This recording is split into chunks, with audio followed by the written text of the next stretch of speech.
Ladies and gentlemen, we ask that you please rise and remove your hats for tonight's invocation given by Daniel Kirksey, and remain standing for the playing of our national anthem performed by the Saraland Spartan Sound. Father God, thank you, Lord, for this day. Thank you, Lord, for this opportunity to be here tonight. God, I just ask that your hand of protection would be on all of us, spectators included. Lord, we love you and we thank you. Lord, and I pray this in the mighty name of Jesus. Amen.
This is Dr. Pepper Friday Night Rivals. Second week in a row, we've got a top 10 matchup in 6A here on Friday Night Rivals as we stay in 6A Region 1 as the number one ranked team in the state. Saraland, the Spartans come in 3-0, taking on the Spanish Fort Toros. Also 3-0, both teams 2-0 in the region. The Toros come in ranked number 10 on the season. Good evening. I'm Jim Cox, my partner Dan Brennan, as always here tonight. 6A, everybody in the state talks about this region being one of the toughest there is. Mm-hmm. This is one of the greatest rivalries within that region. Yeah, we saw Spanish Fort forever. Just, they emerged and they became a dominant force in this region, and then slowly started saying, what's going on in Saraland right there? They're building things up pretty big. We've got a beautiful stadium, and indeed, Saraland is now the talk of the region, and won the state championship 2 years ago, came in second last year. They're a force. Yep, Spanish Fort has always been really good defensively, and they're going to have to be that way tonight. When you go against KJ Lacey, two things you want to do. You want to get pressure, but you got to contain him, and that's going to be a big challenge tonight. Yeah, if you're going to bring pressure against Lacey, you got to be careful because he's very elusive, and he generally just keeps on looking downfield and makes plays. Bishop Burkholzer will be part of the, hopefully, solution for Spanish Fort, a really good linebacker, had over 100 tackles last year.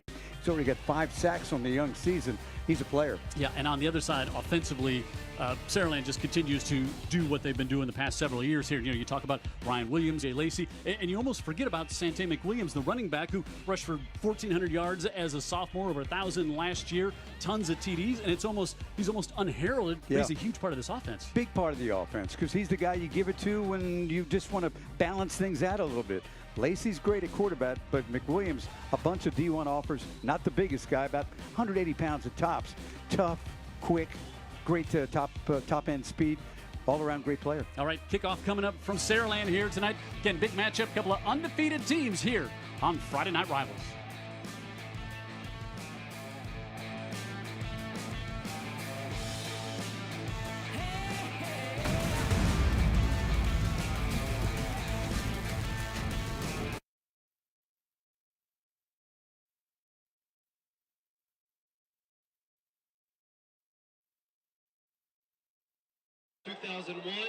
And in honor of the first responders in our community.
Tonight, the senior football players will be carrying out the last team to beat Saraland here in Saraland was Spanish Fort. Took place back in 2020. We'll talk more about that. Wow. First, our coin toss here, brought to you by the Mobile County Sheriff's Department. Alan Duhan, our referee here tonight, always calls a good game. So Saraland won the toss, and they said, we want the ball. Yeah, we were talking about that. I think if Spanish Fort won, they would have taken the ball too. And usually, most coaches like to defer because they like to get that 2-for-1 late in the second quarter. But, right. I think Saraland, you just can't. You just don't want them to have the ball. Correct. Period. And I think if you're that guy, Jeff Kelly, right there, you're like, all right, let's just see how good this defense for Spanish Fort is. Jeff Kelly, 14th year here at Saraland. 4 times they've gone to the state championship. Of course, won it 2 years ago. Finished runner-up last year, 182-70 overall. Took Jackson to the state championship game. Coached at Satsuma as well. And then on the other side, you've got Chase Smith, head coach in his 3rd season of the Toros. 33-23 overall, 19-7 at Spanish Fort. Did a little time down at Robertsdale on the beach. Came up from the beach to coach Spanish Fort. Also South Alabama on the staff out there for a while. And yeah, he's a good football coach, Jim. And he's got a way that he runs his program, and his teams are disciplined and tough. And if you're not those two things, guess what? You're not on the team. Yep, that's kind of been a hallmark of Spanish Fort teams, I think, since they've really jumped onto the scene here. And Cam Lytle will kick off. He's got a big, strong leg. Sante McWilliams, Dylan Alford, C.D. Gill back deep for the Saraland Spartans. And this 6A top 10 matchup on Friday Night Rivals, brought to you by Dr. Pepper, is underway. And this is McWilliams at the 2. Sante McWilliams, Dan highlighted him to start the game, and he gets it to the 30 to start things off for the Toros. And you see the explosiveness there, and I think the Spanish Fort big crowd on the other side held their breath for a moment when he had that opening there. Is KJ Lacey, 91 career touchdown passes here for the Texas commit. These stats are crazy. Two-time All-State first team, and comes out here to lead the team tonight. 10 touchdowns, 3 interceptions, 746 yards on the night. Ultra smooth, y'all. Yep. And if you think he's a good quarterback, I hope you get to shake his hand one time, because he's just an amazingly great kid. McWilliams, left side, is going to be stood up at the line, and the Spanish Fort defense with Marino and Gazier and Wilder up front. Get in there to stretch that one out and shut down McWilliams. And the Saraland offense, we see Lacey, McWilliams, Dylan Alford, Senegal in as Deshaun Spencer is out again this week. Caden Kelly and C.D. Gill. Gill with 6 touchdowns on the year already. Dunham, Johnston, Owen, Manaskow, and the rest. And up front, they come right out here to Dylan Alford. And Alford's going to be up near the first down sticks with his 16th catch on the season. The quarterback cleaned so far off Alford. That was an easy 9 yards. Yep, going to Ole Miss. The Spanish Fort defense giving up just 11 points a game. Sellers big and tall on the outside, along with Newton Gardner. You got Marino and Gazier up front. Wilder there as well. Linebackers are really good. Burkhalter, Woodall. Dan talked about Burkhalter in the pregame show. The secondary, Thomas, Lombard, York, and Mines, they're going to get tested here tonight. And there quickly is Dylan Alford, and Alford's got the speed. Alford inside the 20, the 10, stutter steps, dives. Touchdown, Spartans. 60 yards for the touchdown. You know, if you press them, they run by you. If you give them a little space, these Saraland receivers do that. They get yards after catch. His second longest of the year. He had one from 63 in this A&S Calvert touchdown. Pass was a touch behind him, but he got it, and then the speed. Off he goes. And A&S Calvert, innovations in steel, strengthened by people. Now hiring at amscalvert.com. Lombard gave chase there. Almost tracked him down from his safety position. But boy, that was easy. And Singleton with the PAT, and it is 7-0, a minute 13 into this one. And let's watch here. You're coaching against Saraland. Here is the nightmare you had last night, right here. And it comes to life. And he just turns the corner around. And a little stutter step there at the 5. I thought he was going to get pulled down there as Lombard gave chase. Yeah. He got behind Thomas, and Lombard, good hustle there to get him around the ankles, but fully stretched for Dylan Alford, and he gets the touchdown. And I guess that's why if you're Jeff Kelly, you take the ball on the coin toss. Huh? You have that much confidence in your quarterback and offensive line. Your whole offense, in fact, your receivers, Sante McWilliams as well, the running back. So just like that, and Spanish Fort has their deep man up inside the 20. As we've seen enough Saraland the past few weeks, we've seen the high kind of kick toward the near sidelines. That's right. A lot of times from Singleton. So they've got Justin Bonner over here this time, and he goes super high, and Bonner will drift to the 22. Bonner, now he's got a little bit of an opening, and he is out across the 40 to 43. So good starting field position here for the Spanish Fort offense. 3-0 in the region. Had a big 24-21 win a couple of weeks ago against Theodore on that rainy night. That was a big region win to keep them unbeaten. They got Murphy next week, 33 points a game on offense, and they like to do it on the ground. Dan Brennan, 265 yards per game on the ground. And Schamberger, the quarterback, Aiden Schamberger, the junior, he's thrown for 176 yards, 3 touchdowns, and 2 interceptions, but he's also rushed it for 230 and has an 86-yard touchdown. And they'll go empty to start it here tonight. Now they bring Sawyer Wilson in, and Schamberger will keep it right up the middle, and Aiden Schamberger is going to have the first down as he picks up 11.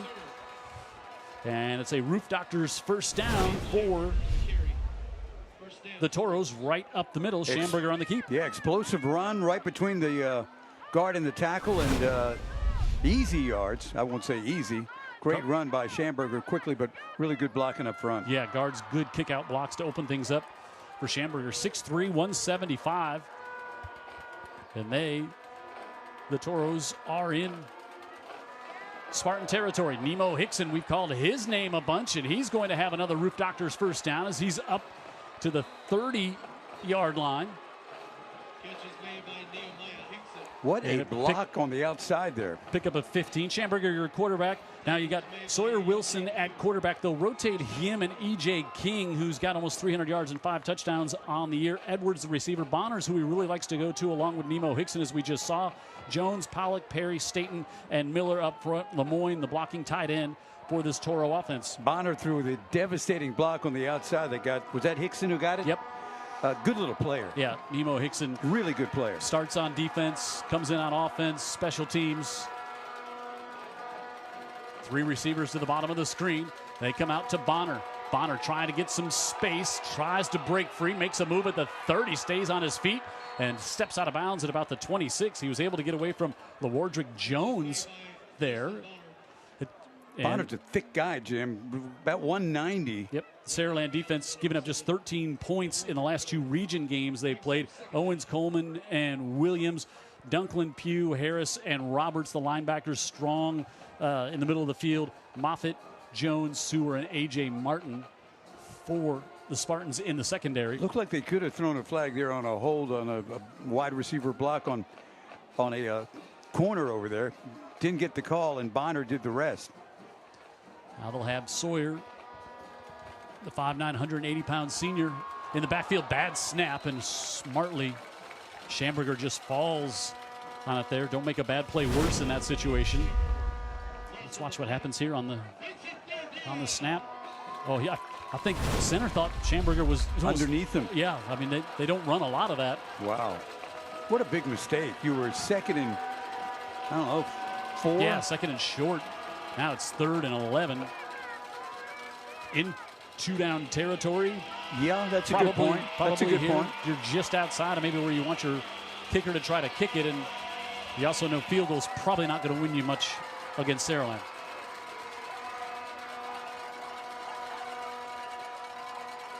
Schamberger in the pocket, looks to the near side. He's able to get that one off and complete, and Mason Edwards, the sophomore, has his 2nd catch of the season. He's got a Roof Doctors first down, and they keep the drive going through the air. Like the composure from Schamberger, and then when he sees what he wants to see, he just kind of zips it in there on a critical 3rd down. Yeah, this is where you see so many teams just kind of lose it against Saraland, right? Oh boy. They have a backwards play. I didn't see the flag in front of Jeff Kelly right at his feet. Illegal man downfield. Oh, wow. That is a huge penalty. There you go. I was giving Spanish Fort credit for keeping the drive alive, and that looks like now. Illegal man downfield. Wow. Against the offense. It's 5 yards. Replay 3rd down. So now you're. Well, there wasn't a screen or anything like that. I'm not sure what a lineman would be doing downfield. And he got it out quickly. He did. He had a little time to step out of the pocket. Now you go all the way to 3rd and 16 as Chase Smith looks on, and Bonner might still be 2-down territory, Jim. Sure. 3 to the bottom of the screen. Nemo Hickson up top. Double pass looking here. Bonner with pressure coming, rolling out. Coverage downfield. Now Bonner's going to have to try to take off and run with it. Still wants to pass it. His man gets some space back there. It's up, and Nemo Hickson can't hold on to it. Yeah, you're asking the shortest guy on the field to do a jump ball. Yeah, so 1-on-3 back there. Unfortunate. Yeah, I thought Bonner had some room, Jim, where he could have turned the corner. Watch here. Now, at first, he doesn't feel like it's open. Plus, he's got pressure.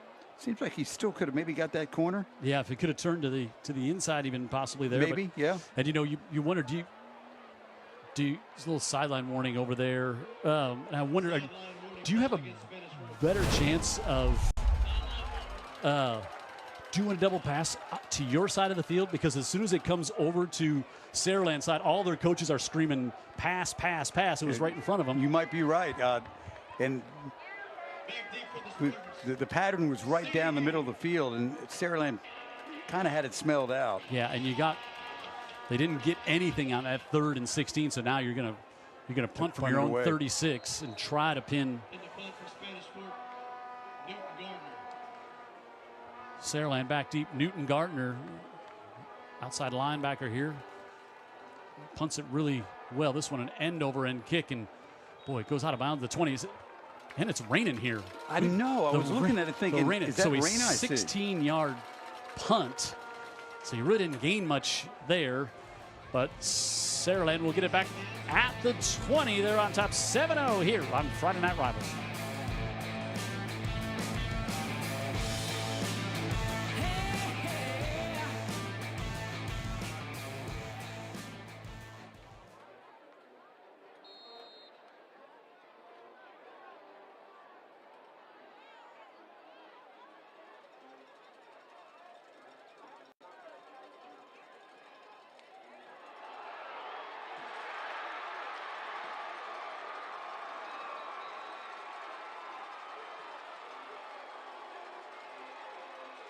Movement on the play recovered by the Toros. TV timeout. So had a little miscommunication with the official there in our TV timeout crew, and a turnover on first down. Lacey. Okay, so you saw that there. We didn't realize. Watch KJ Lacey here. So pressure comes in. We said it just started to rain, and he just dropped it. Just dropped it with the rain. Ball gets slippery, and so the Toros get the turnover as Trent Sellers falls on it. And now, from the 16, Spanish Fort offense in business. A big hit on first down. Antonio Coleman, the Auburn commit, will have to come out for a play. Lost his helmet on that one as Spanish Fort came in after that turnover, and a golden opportunity here.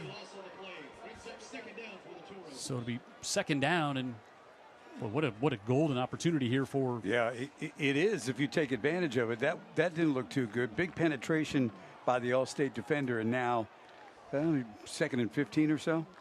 Yeah, give him maybe a loss of 3. We'll call it second and 13 officially here, and Schamberger rolling out to the right, looking, tries to buy some time, fires it into the end zone, and it's almost intercepted as he threw that one into double coverage.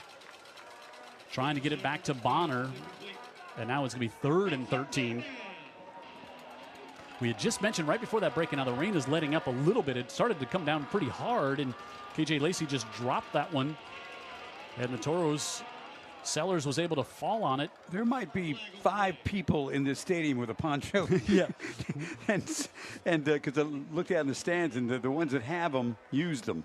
And Oh, penalty decline. illegal shift against Third the down. Toros, and Spanish Fort will now move to third down because Saraland's going to decline that. They'd rather take the down than the yardage. Hickson up top. That's who they love to get the ball in his hand. Pressure. Middle of the field, fired. He's able to get it in Mason's hands, but he can't hold on. Wow. Tamadre Sewer was there, and Schamberger put that one in the hands of the sophomore who had a catch that got waved off with a penalty earlier. And the Toros go 3 and out after the turnover, and now we'll try a 36-yard field goal. Probably right at the edge of this young guy's range, Jim. Yeah, no wind, even though the rain is coming. He's 3 of 4 on the year. All those were against Theodore in their win down in South Mobile County. And gets a bunch of leg on that one, and he's got it. 4 of 5 on the year, and Cam Lytle gets the Toros on the board. 7-3 here, approaching halfway the opening quarter on Friday Night Rivals.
Jim Cox, Dan Brennan here in Saraland at Spartan Stadium, and the home team Spartans on top 7-3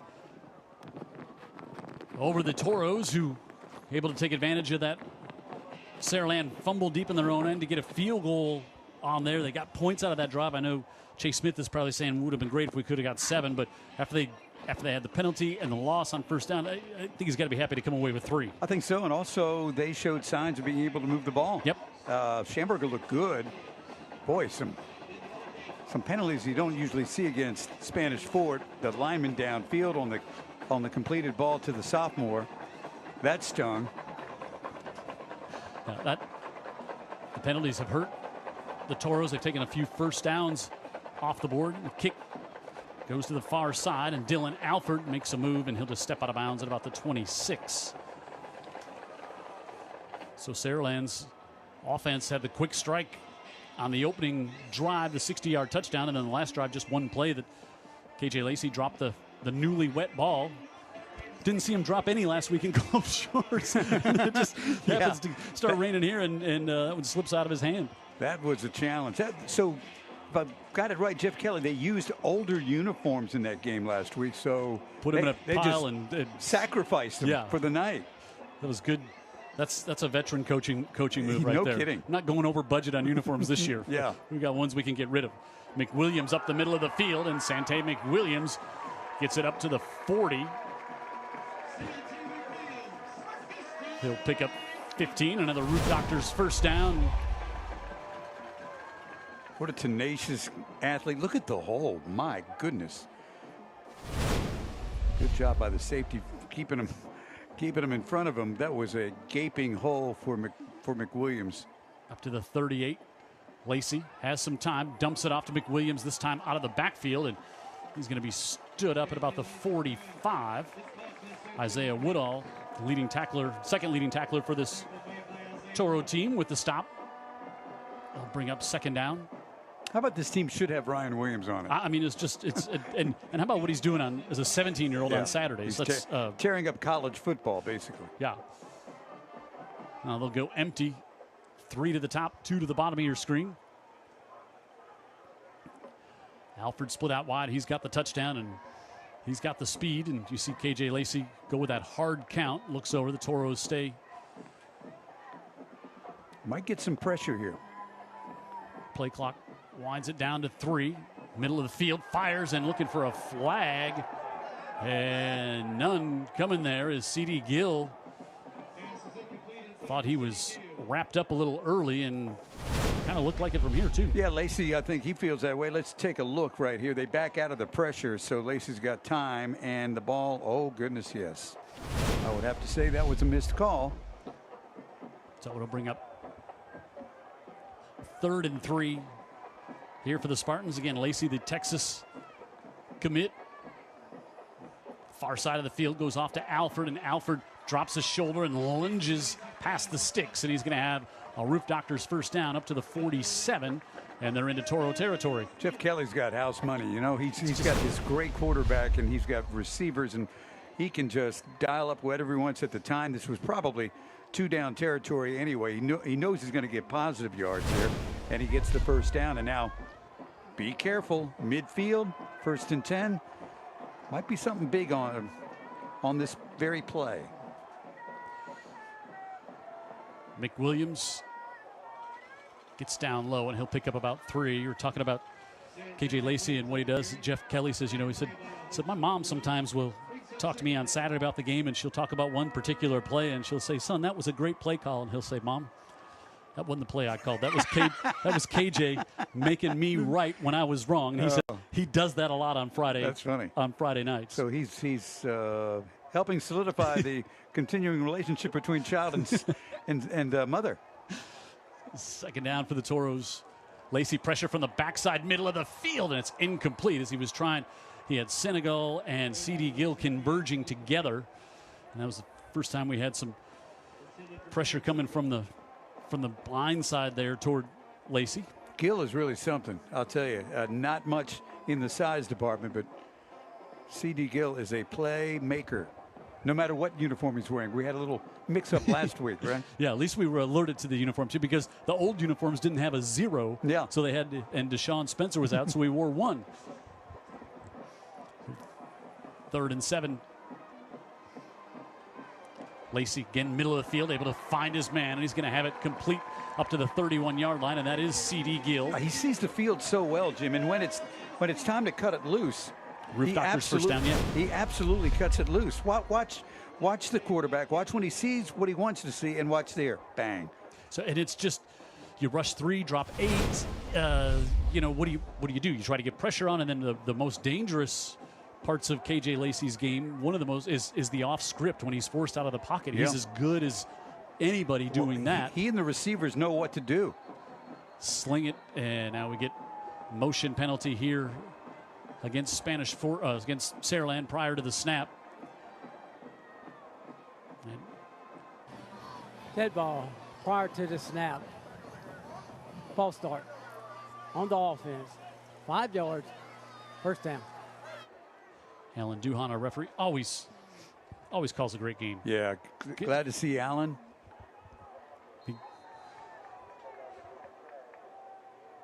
So 1st and 15 now as we approach 3 minutes to go in the opening quarter. 6A Region 1 matchup here tonight. Underneath pass, able to get that one off to C.D. Gill, makes a man miss, and now he's up to the 27-yard line. And he's going to have another Roof Doctor's first down. How about the arm angle on that throw? Nice arm angle. Phrase that we've been hearing and you've been saying for 3 years. C.D. Gill makes a man miss, and he does right here on this quick screen. There's Kelly's kid over there throwing a block at the wide receiver position. Yeah, and you got Trent Sellers coming in at 6'7" with a big wingspan, is why he had to throw that one under the rush of Sellers. McWilliams left side, now back to the center, and takes a huge hit from Burkholder. And that's going to be a first down inside the 20 down to the 19-yard line. Roof Doctor's first down. There's Burkhalter, who big year last year as a junior, over 100 tackles, 3-star recruit. A lot of schools looking at him, and 36 tackles on the season coming in tonight, and is added to that total. In the 19 in the Dr. Pepper maroon zone for the Spartans is Lacey. Looks things over on the high snap, right back to McWilliams, and McWilliams pushes ahead to about the 15. McWilliams is not tall. He's about 5'9", and sometimes we've said it before, he can get behind those offensive linemen low, and he's hard to spot from the defender standpoint. You can lose sight of him, and he knows what to do. Tough kid, quiet as a mouse. Yep. When I'm around him, and offers all throughout D1. Yeah, and if he wasn't going to play football, he would just be going to school on an academic scholarship. Amazing. Lacey, pressure from the backside again, fires that one too hot as he tried to go to Senegal at the 10, and again the pressure was coming from Logan McDowell, the junior there, and coming on Lacey's backside, and a little high for Senegal. Senegal's only about 5'8". Now 3rd down and 5 coming up. Jim, one thing I'm seeing is that Saraland, they're having trouble blocking the edge. The one-on-ones with their tackles not going their way so far, and that could give Spanish Fort a big play. They're big and lanky up front are the Toros. Far side, long ball, diving right at the sticks. I think he's going to be a little short. As C.D. Gill, he's going to be just short of the first down mark. That's a long throw. It kind of sailed back a little bit.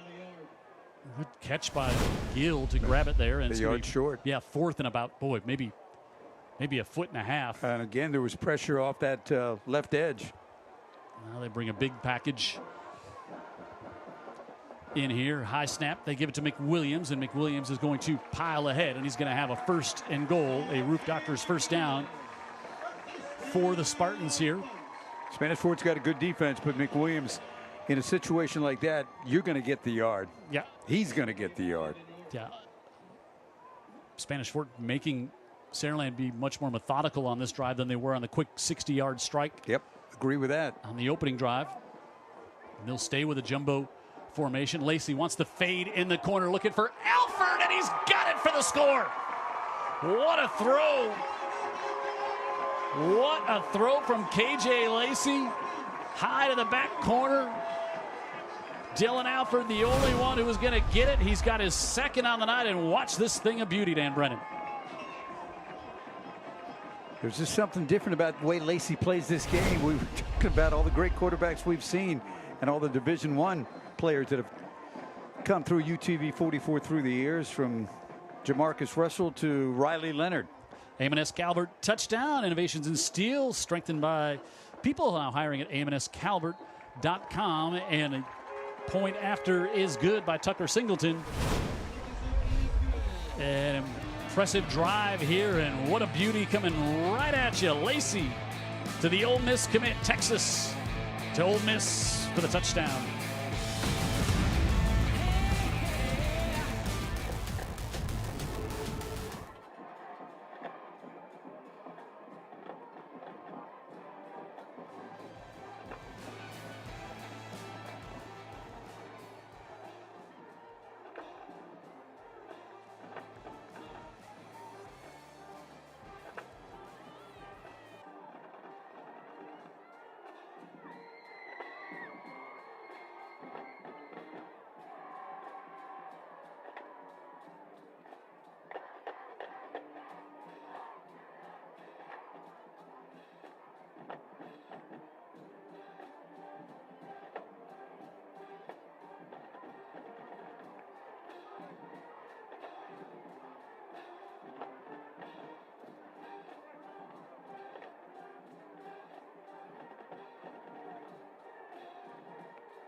Friday Night Rivals here. Jim Cox, Dan Brennan, and the Spartans with 2 touchdowns here tonight. KJ Lacey to Dylan Alford on both of them, and they have the lead by a score of 14-3 over Spanish Fort. There's Jeff Kelly watching film over here. That's right down in front of us.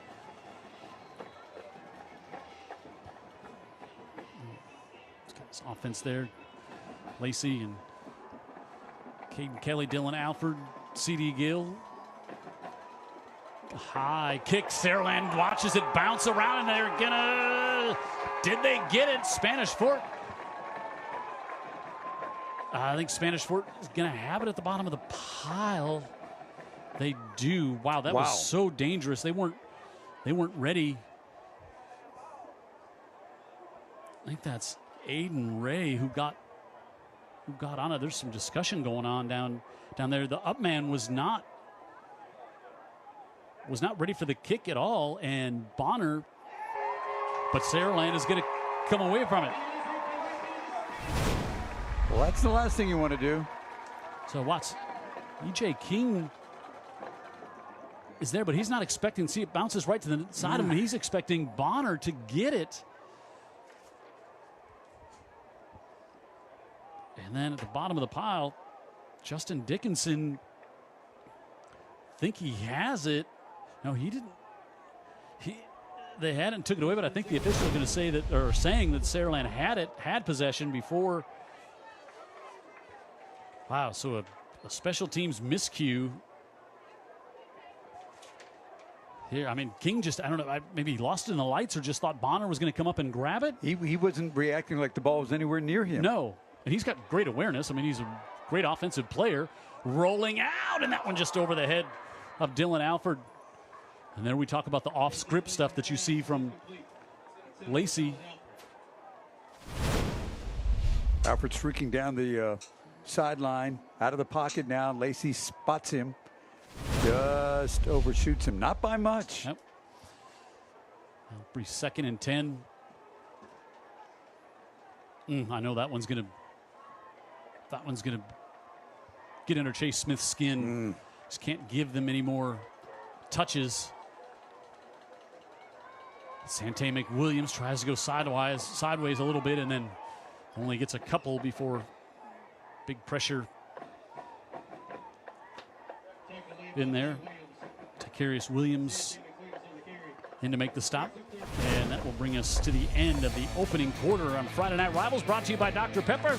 This one was 60 from KJ Lacey to Dylan Alford, and then they got a pretty one late in the first. Saraland on top 14-3 here in this 6A Region 1 matchup.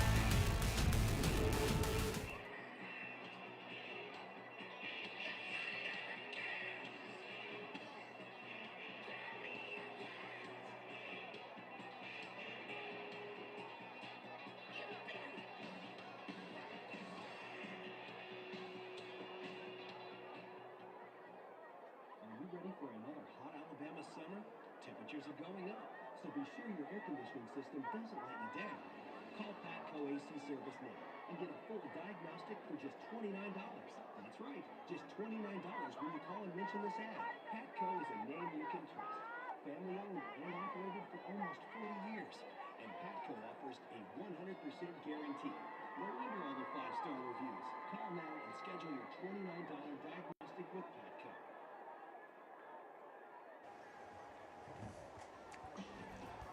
Friday Night Rivals, Spanish Fort, visiting Saraland tonight with a weak rain shower, too, thrown in there. Brought to you by Dr. Pepper, also by the Mobile County Sheriff's Office, Sheriff Paul Birch. Thank you for your sponsorship. Greer's Markets, they got a great downtown market, too, since 1919. And brought to you by Local 505, International Brotherhood of Electricians. Thank you for being part of Friday Night Rivals, y'all. And there's our McMurphy Orthodontics Smile Cam every Friday on Friday Night Rivals with Smile Cam, brought to you by Dr. Stedman McMurphy and his great team. Lots of smiling down here in front of us. Huge crowd here tonight. Again, big Spanish Fort traveling crowd. Of course, Saraland out here on the home side. This has been a great rival. We'll talk about that a little bit later on in the broadcast. And you know, first quarter where Spanish Fort played pretty tough, but they didn't play clean. Yeah. Yep. Self-inflicted Yeah. penalties, and now 3rd and 8. Lacey drops back, looks for a screen, floats it out, able to get it off to McWilliams, and McWilliams is going to be wrapped up at the 14. Good job reading that screen, and the tackle in on there for Toros. I think I had King over there on. That was a perfect call for 3rd down. They got what they wanted. They just weren't able to. They had pressure coming right up the middle screen. Yeah, so we'll go 4th and about 4. This would be a huge stop for this Toro defense here. I would agree. Corners moving up tight. Hard count by Lacey, and we've seen him get a couple of teams the past few weeks on that.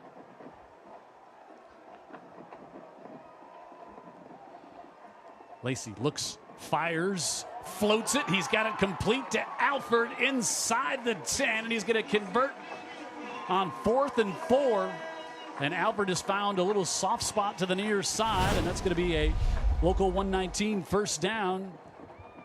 I think everybody's a little surprised as to how Alford's able to just sneak there between the corner and safety. Yeah, he wasn't surprised. No, he wasn't surprised. We're in a zone here. Alford finds the spot, the perfect spot, keeps his feet in bounds, and first down. And they're in the Dr. Pepper maroon zone, and 1st and goal for the Spartans. McWilliams on the right side, and good penetration by Camden Lombard to stop that one for the Toros. Lombard coming up from safety. You got to bring people up to stop that guy for sure. Bring up second and goal coming up here for the Spartans. Ranked number 1, preseason number 1. They've stayed there with their 3 wins to open the season. Gill goes in motion. Lacey, middle of the field, back end zone. He's got it for his 3rd touchdown strike of the night to Dylan Alford. 13 touchdown passes on the year. 7 have gone to Dylan Alford. And this one right over the middle at the back of the end zone, Dan Brennan. Yeah, and Chase Smith, he was worried about this matchup. Those all Saraland wideouts against a very young secondary, and they're picking on him a little bit. And there are some plays when Lacey and Alfred are just making it look too easy. A&S Calvert touchdown. A&S Calvert, innovations in steel, strengthened by people now hiring at amscalvert.com. And Singleton kicks that one through, and suddenly it's 21-3. And stop me if you've heard this one so far here tonight. It's Lacey to Dylan Alford for the score. Spartans on top. Big early in the second here on Friday Night Rivals.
Okay. Dylan Alford there. You can only see his eyes, but he's got a smile, had a smile going there with his 3rd touchdown reception of the night. And our McMurphy Orthodontics smile cam's ready to smile. Get in touch with McMurphy Orthodontics and see the Spartan offense over there listening to things. McWilliams, you got C.D. Gill there. You got Dylan Alford just out of the frame. KJ Lacey, we saw earlier. I mean, it's just so potent. I mean, such a potent offense. Caden Kelly there as well. 6 plays, 30 yards, and it came after Spanish Fort just didn't cover a kick. Didn't field a kickoff. I mean, amazing. You just can't hand anything to the Saraland bunch. They don't need it. They don't need your help. Lacey, 11 of 15 for 148 yards and 3 touchdowns in a quarter and a minute 45.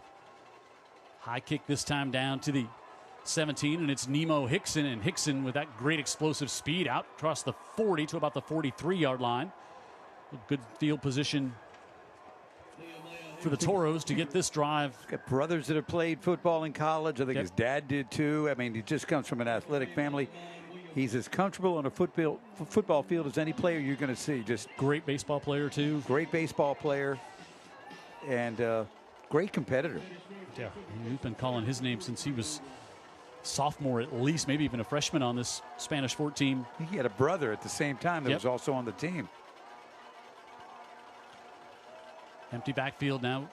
Wilson comes in motion. Schamberger faked the handoff to him, and now he's thinking maybe I should have given it off because Antonio Coleman blows that one up in the middle. The Auburn commit makes the stop there. Coleman just, beats a block. Yes, he does. Goodness. Just powers his way inside And he's going to be, he's a mismatch no matter just about who he's playing against on the other side. 6'4", 280, moves well, and they lose a yard, so 2nd and 11. He's going to have to go to Auburn to find tougher talent to compete with. He dominates down here. Wilson in motion, and Schamberger keeps it himself, and Schamberger is going to push it across midfield, going to be just short of the first down. And let's see, Chambers-Jones, the left tackle, lost his helmet, so now you're going to have to bring in a new left tackle for the Toros on this play. And they make the late substitution there to get a replacement in. Is 3rd and 1. If the offensive line's not bad, Jim, but they're not big mashers. They don't block that way. They might have to call a timeout here. Yeah, the delay trying to get the left tackle in because Chambers-Jones lost his helmet. So good timeout to take there. Save the penalty. Big 3rd down coming up for the Toros. They're down by 18 here in the 2nd on Friday Night Rivals.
Brought to you in part by Dean Waite Injury Attorneys. Good to have Dean and the gang along. Also brought to you by some smiling faces down there. McMurphy Orthodontics, bringing you the smile cam. Group Doctors, and by AMNS Calvert as well. Friday Night Rivals, a big 3rd down. Here we go.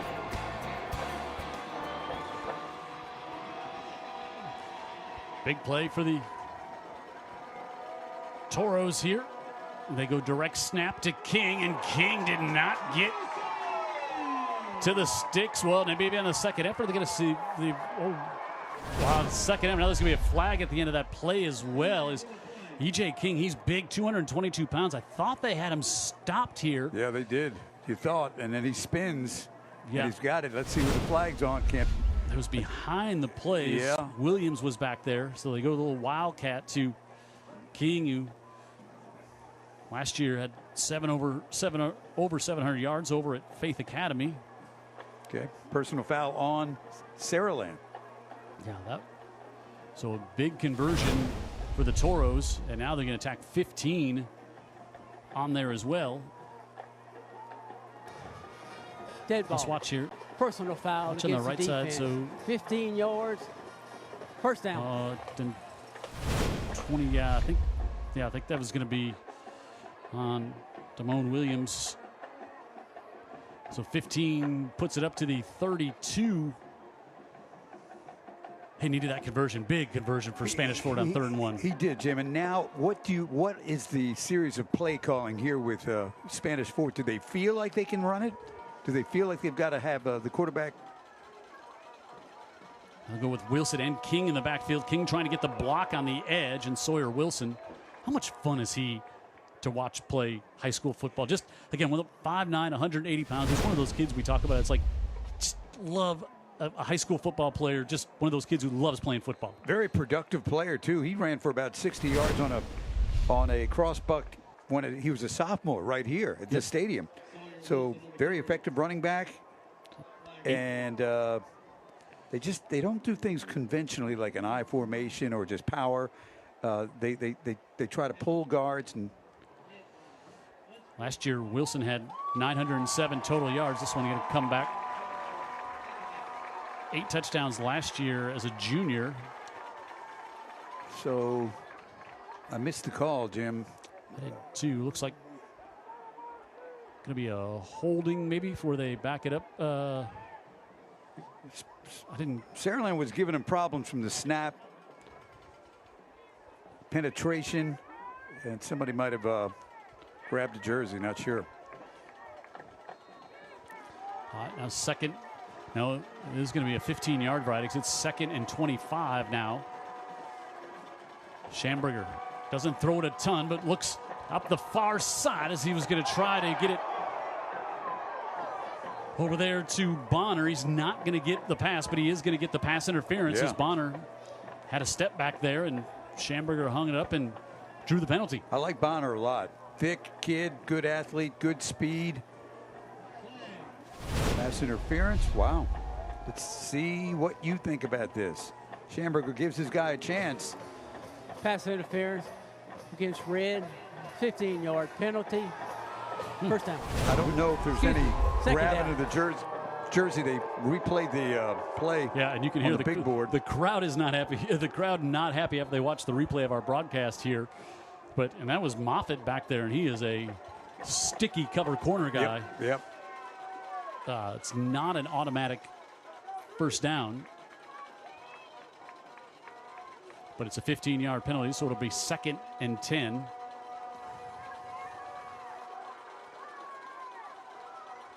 And 4-down territory, possibly. yeah, Although I don't think another field goal is going to down 18 already. Now they'll split out. Wilson, he comes back. Schamberger wants to keep it, trying to bounce to the edge, and a flag comes flying in, and Schamberger picks up a couple. Tackle made by Dr. Roberts.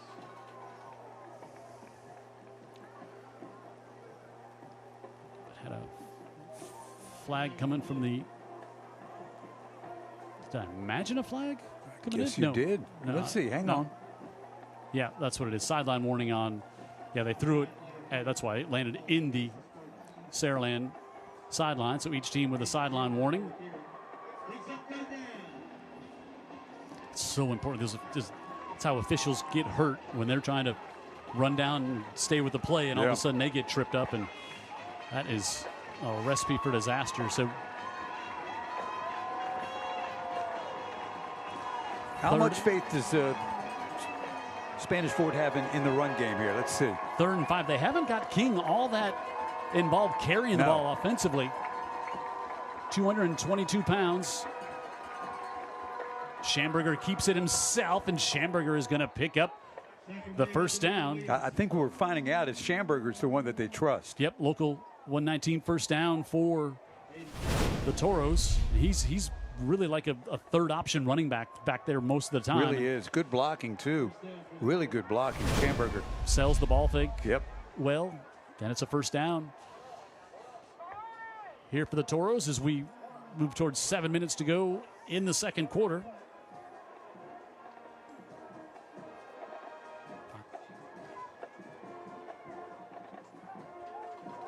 Play clock down inside 5. Schamberger, I think, he's going to have to take another timeout here. Yep, Chase Smith called that timeout. Good use of timeouts, especially in the first half here. Like, fine, timeouts. Second half, a whole different. You need them in that first half. But Chase Smith takes the timeout on first down, and we'll come back here to Saraland. Spartans on top, 21-3, but the Toros are driving here on Friday Night Rivals.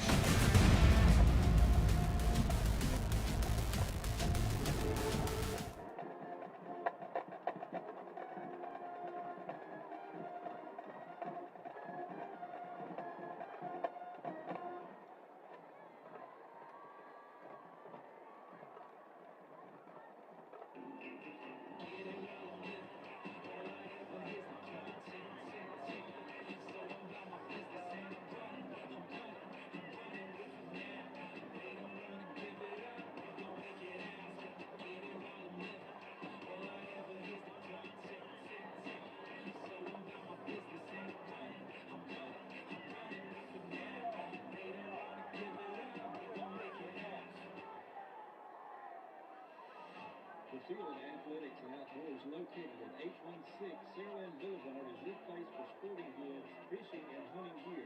We specialize in custom apparel and headwear. We also offer team uniform and equipment for all your athletics. That's the field, athletics. Games involving 7A regional teams. Out of region game last night, it was Jackson with a big win at Baker, 20-13. Davidson and Fairhope playing 7A here tonight. Robertsdale and Mary G, that's 20-3. Mary G on top right now. McGill and Gulf Shores in 6A region matchups here tonight. That's 14-7 right now. Gulf Shores leads McGill. St. Paul's up big. St. Paul's beat Murphy last night.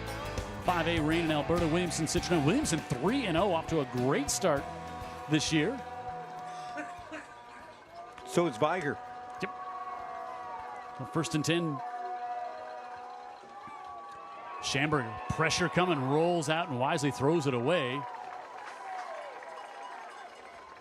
That was a smart play by the junior quarterback there to just get away from the pressure that was coming his way. Yeah, he was rolling right. The pressure was coming middle and right. He had no choice. That was actually a good choice. Throw it out of bounds. Don't lose any yards on that play. 2nd and 10 here for the Toros. Really need a touchdown here. Stay within striking distance. Bonner in the slot. Wilson in the backfield with Schamberger. They did not get the play off. And Chase Smith took his last time out. Wow, that clock had been expired. And I think Toros might have got away with one there. I mean, Spanish forward. Usually get a half a beat for the referee to notice it, but I noticed it. The Saraland coaches then noticed it, and nobody else noticed it. So, but it's out of timeouts. So, Mobile Christian and Escambia County wrapping up our schedule tonight. Again, that big win for Jackson last night against Baker. 4A against 7A. Yep. W.S. Neal and Orange Beach tonight, and St. Michael going up against Satsuma.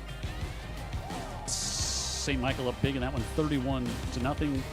Excel and Hillcrest in 3A. TR Miller and Flomaton. Bayside and Monroe County. That one's scoreless is the last report we had there. 2A, Chickasaw and Washington County. St. Luke's and Central. No report on that one yet either. 1A, Fruitdale and Shields. Marengo and Milry. McIntosh and Southern Choctaw. And Leroy and Sweetwater. There is breaking news on the scoreboard, however, Dan Brennan. Okay. South Alabama just scored again. That was crazy last night. 87. Yeah, 87. That was 2nd and 10.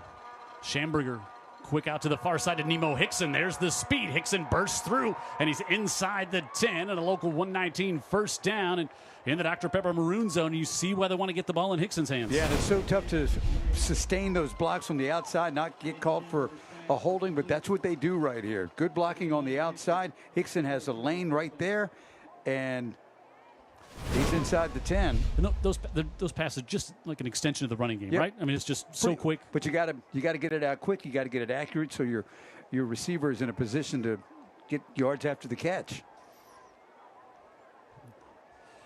Hickson, so fun to watch. A couple of touchdowns on the year. Great player. Oh, had an amazing catch last week, too. That touchdown catch he had last week against Baldwin County is as good as you'll ever see in high school. Now Wilson on the far side. He'll plow it down to about the 6. I think one thing Spanish Fort's probably liking, Dan, is watching this clock kind of slow the game down a little bit, keep that offense of Saraland on the sideline. That's the key right there, Jim. You just said it. Keep the Saraland offense on the sideline. They can't score when they're over there. And now you're in a position, again, you know, it may be 4-down territory here to get you 7. Direct snap to Sawyer Wilson, and that one's going to push Spanish Fort back 5. Prior to the snap, dead ball, encroachment, defense. Oh, wow. have a quick Second down. the quick flag and stop the play. I thought they were going to get the Toros on there, so they get a half the distance on that, and we'll stay second down, and Chase Smith will take it. So Got to get a little push on that offensive line. Just get a push where they can. Second and goal from the 3. Coming up at halftime, Dan Brennan will head down to the field for our IBW Local 505 halftime show. Talk to the leading coach and then representatives from each school, as we're inside 5 minutes to go. Wilson in motion. And now, wow, Wilson went, should say that was Mason who went in motion, and then Wilson went in motion. And Prior to the snap, false start. Offense, 5 yards, second down. second and goal from the 3. Now second and goal from the 8. Yeah, you went up only a halfway, Right. half the distance, and then you lose the entire 5 on the reverse. Let's see if they give Schamberger a run pass option here, Jim. Hickson split wide to the bottom of the screen. Again, motion to the near side. Schamberger wants to keep it, dives, and we're going to put him down inside the 1. Boy, that's some good blocking, but Schamberger sure picked his lanes Boy, and some beautifully. shiftiness Yep. left to right on this as well. Being held on too low there, and so third and goal. Now, Schamberger was running up like they were going to go under center, and Saraland going to take a timeout here. They might have some Officials cramping timeout. too. Yeah, they were got a player still down. They hit. So third and goal coming up. Toros trying to cut into the Spartan lead here on Friday Night Rivals.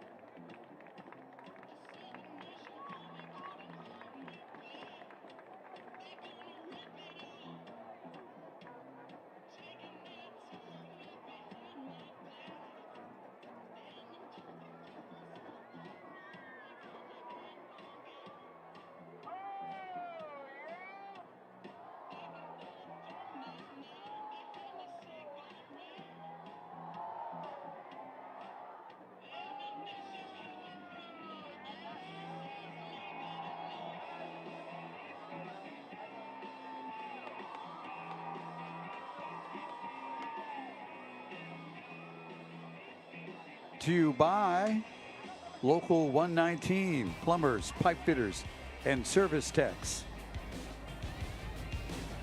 In Saraland tonight.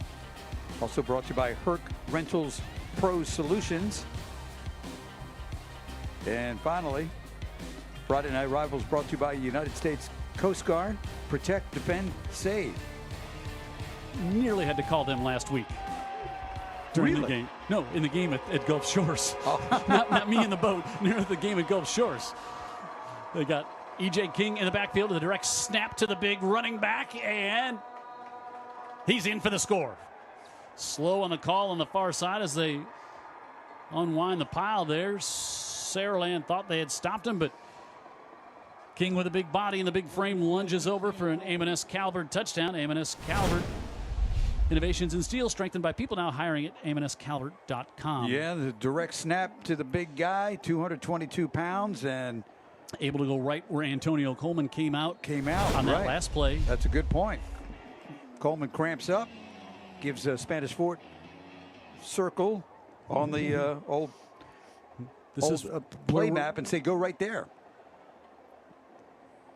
And Lytle has the PAT, and it's 21-10. Huge score. Huge score there for the Toros. Yeah, it was, and it was kind of what we were talking. It was kind of what Chase Smith was talking about too. Run the ball, mix in whatever you have to do offensively. They do a little double teaming right there, and just keep the ball away from the Saraland offense, which has scored each time they've had the ball tonight. You know what else they did there? They brought over one of their big defensive linemen to be up on that offensive line as well. It might have been Eric Mahan, 358. 6'5", 358. I can see why you want to run behind him, right? Certainly can. Now they get to play defense again, and let's see what Saraland does with that less than 4 minutes to go in the half. How they operate. They're going to operate with the best quarterback in the state, by the way. That always helps. Makes for good coaching, right? Yeah. And Light puts a big boot into this one and bringing it out of the end zone. Sante McWilliams to about the 22. And let's look at the scoring drive here. Exactly, I think, what the Toros wanted. 11 plays, 57 yards, 6 minutes and 23 seconds. That's a methodical drive. It had some hiccups along the way with penalties both ways. Mobile County Sheriff's Office scoring drive there. And yeah, they big conversion there on that third down, 3rd and 1, able to get it there and just kept grinding away. Used a lot of the play clock, used so much they had to take 2 timeouts because it ran all the way down, but slowed the pace of the game down for sure. And Lacey and Krubin sitting over here to the near side, and Caden Kelly slips down as he makes the catch here. I can tell you what Jeff's thinking in this offense. 6. Yep. They got more than enough time to utilize the quarterback, wide receiver sets, and move down the field. They've been very effective against this Spanish Fort defensive backfield tonight. Kind of have simply had their way, though Kelly slipped right there. Yep, Spanish Fort will get the ball to start the second half as well. Lacey zings it near side, and Senegal is hammered as soon as he makes the catch. But able to hold on as he was wrapped up immediately there as A.J. Riley. Another guy that's not very big. That was a heck of a catch by Senegal. They're trying to substitute out now Spanish Fort, and they do.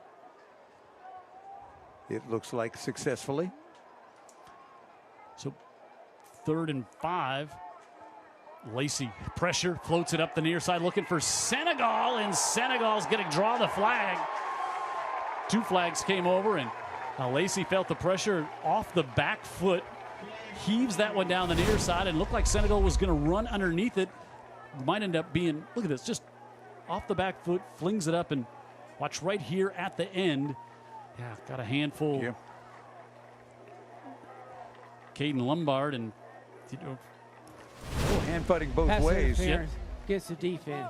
15 yards. Maybe not a bad penalty, because if he had a step there, and if he grabs it, he might run away. Still going. Yeah. Instead, you just give up 15. But what a play by Lacey, making a play out of it at all. That blitz straight up the middle. He had no shot except the one thing he did.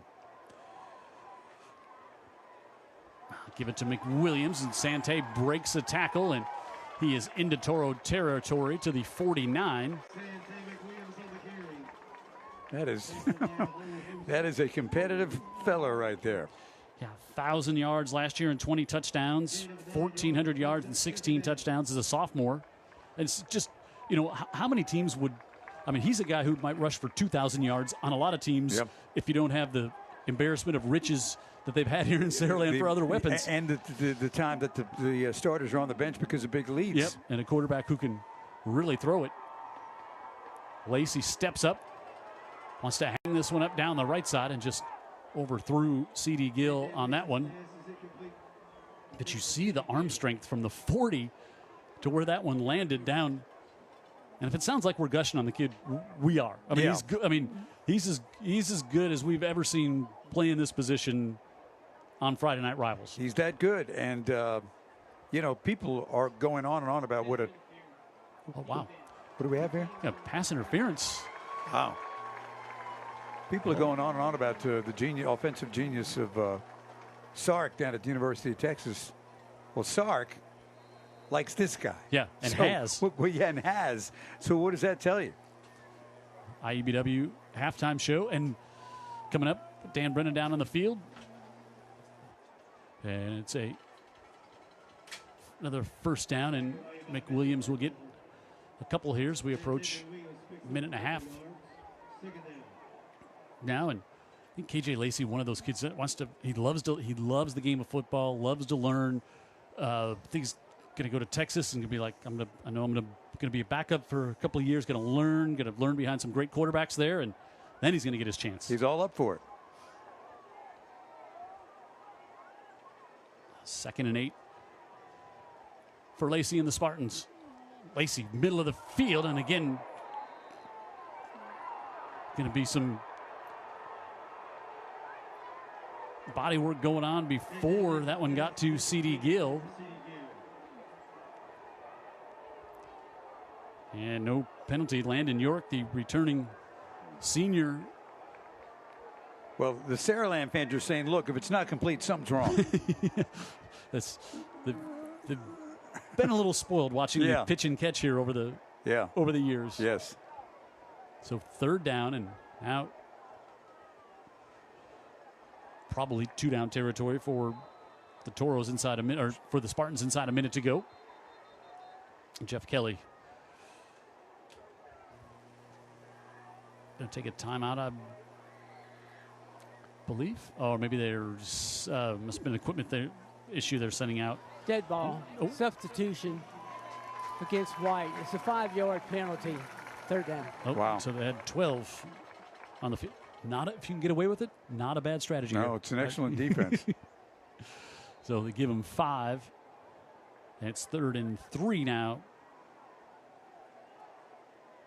for Lacey and the Spartans here late in the first half. Lacey fires that one just in front of his intended receiver, and good pressure again that time coming on as he was trying to go to Alford, who's already hit for 3 touchdowns here tonight. That was about to be number 4. Good pressure. It probably made him get rid of it. Touch early. I believe so. Good pressure right in his face, and he leads Alfred just a bit too much, or that's another touchdown. Yeah, Brandon Marino came in there, and now you got 4th and 3 and a chance for a big stop. Looking to set up a little screen. Now they cross it to the near side. Senegal's got it, races down, makes a move at the 5, and they'll mark him down at the 1. 1st and goal. What a play. Senegal. 4th down, crossing route, wide open. Look at that, man. And I don't know if the referee played a role in that. Almost set a picket on the. I don't know for sure, but boy, he sure did get open. Watch Senegal try to get to the pylon here. Tries to reach it out. Just short. 1st and goal in the Dr. Pepper Maroon zone. Gives Sante McWilliams, spins, and he's in for the score.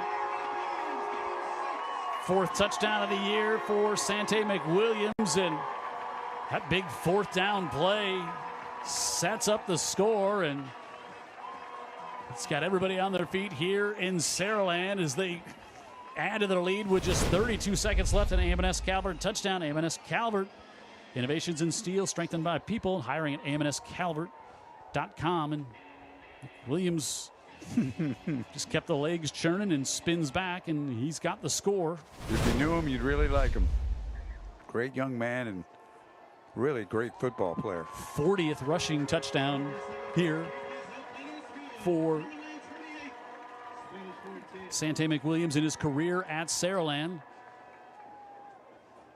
And the Spartans able to answer back after that impressive Toro touchdown, but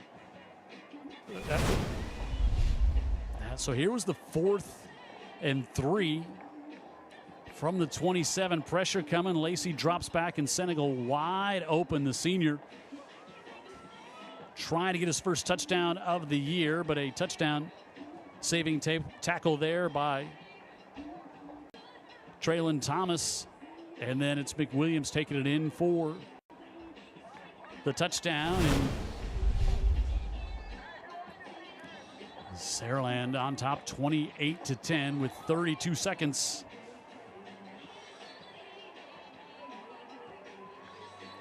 Left here in the opening half. Dan Brennan's on his way down to the field. He'll catch up with Jeff Kelly. And a high kick to the near side, and now Nemo Hickson at the 23. Hickson slips one tackle to the 35, still on his feet, pushes across the 40, across the 45, and off to the 47. And now you'd have to take a couple of deep shots here if you're the Toros because you're out of timeouts. Used all three earlier in this quarter. And so they don't ask Schamberger to throw it a bunch, but they did pick up the pass interference, 15-yard penalty on that last drive with a throw down the left side. And with just 22 seconds left, they're going to have to hurry.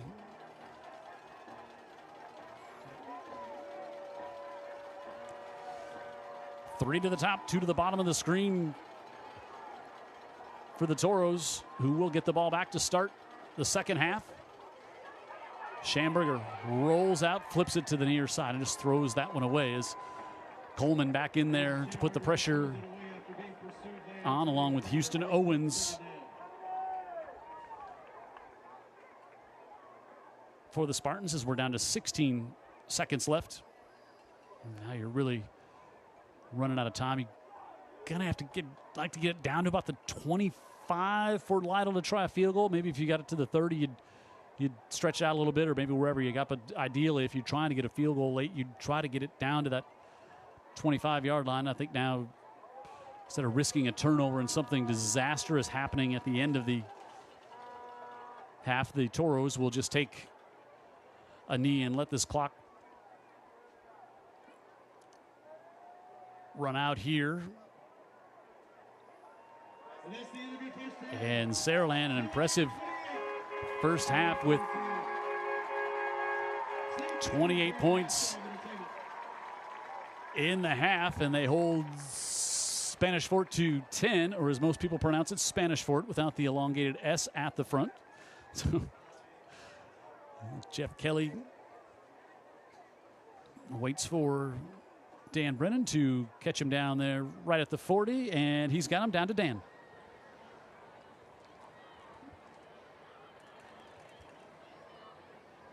Jeff Kelly is the head coach of the Saraland Spartans. Very efficient offense in the first half, Jeff. I think you scored every time you had it.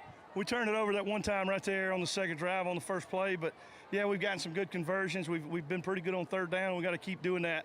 You know, we got to fix a few things defensively on some of the things they've gotten us. They've moved the ball and really should have more points than they had right now. So we've got a lot to clean up. You know, we're doing some pretty good things offensively.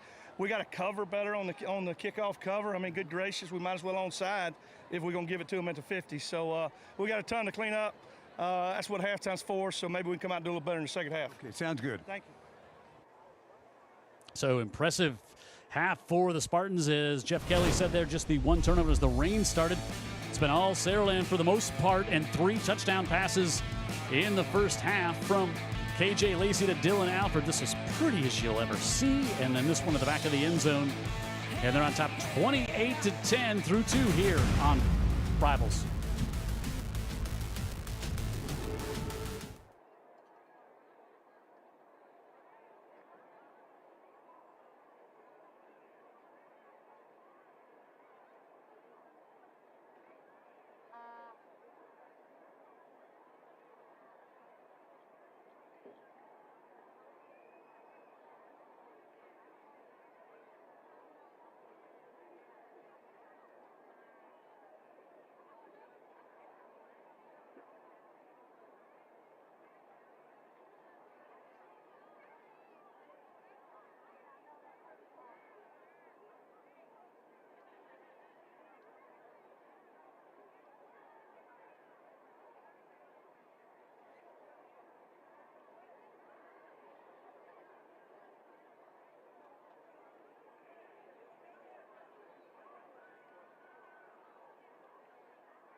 Good evening, band fans. The Spanish Fort High School Band Program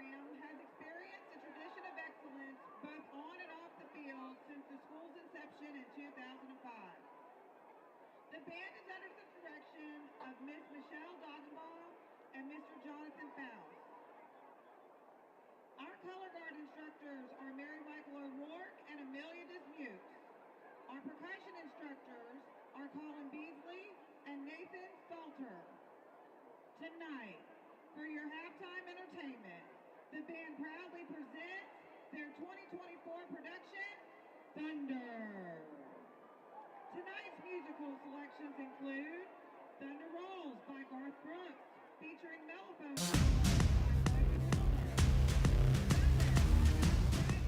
This is the IBEW Local 505 halftime show.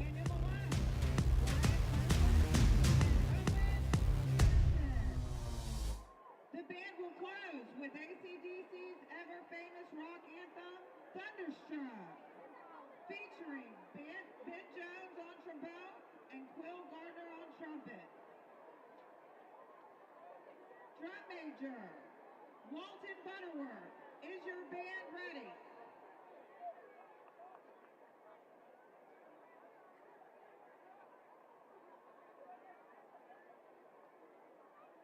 Ladies and gentlemen, on behalf of Principal Dr. Shannon Smith and Superintendent Mr. Eddie Tyler, we proudly present the Spanish Fort High School Marching Toro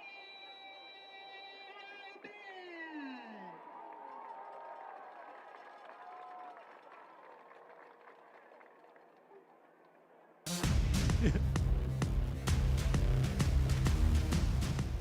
This is the IBEW Local 505 halftime show. Operation you have up here, Doctor. Oh, I knew that. Dan Brennan on the sidelines with from Saraland High School. Dr. Frankie Mathis, y'all give it up. This is a young lady that wants to tell you about a special opportunity they have for industries and businesses to get involved with Saraland High School. You may see a QR code on your screen. You will. What's that all about, Frankie? Well, it is a prospective business and industry K-12 collaboration survey. And in that survey, it allows us to connect with business and industry representatives that would like to get involved with our career coach and our transitions coach as they're planning activities throughout the year, like job shadowing or career days. We do mock interviews for all of our students, and we have activities that span from kindergarten through 12th grade. So we believe in starting with career awareness. We have a little career on wheels activity that we do at the Early Education Center, and we take that into career we go from career awareness to career preparation. And in the high school, we want to be able to turn out students that have workforce readiness skills. How's this worked out so far? And have the partners been very willing and excited to have the opportunity to involve themselves with the school? I think at first, there may be some folks that are trying to figure out where they could fit in, but we're able to, through the survey, kind of see what folks are interested in. And that connection with our career coach, she's able to kind of plug people in where they feel most comfortable. And so the response has been good, but as you know, in Saraland, we're growing. So we are always looking to grow those partnerships as well. I would think that the school has been so incredibly successful, not just on the athletic side, which is obvious here tonight, but just about anything and everything about the school. The word is that the scores are up. So many kids are going to getting scholarships to colleges out of Saraland's school district and school system. I'm not saying it's an easy sell, but you're selling something right now that's very hot.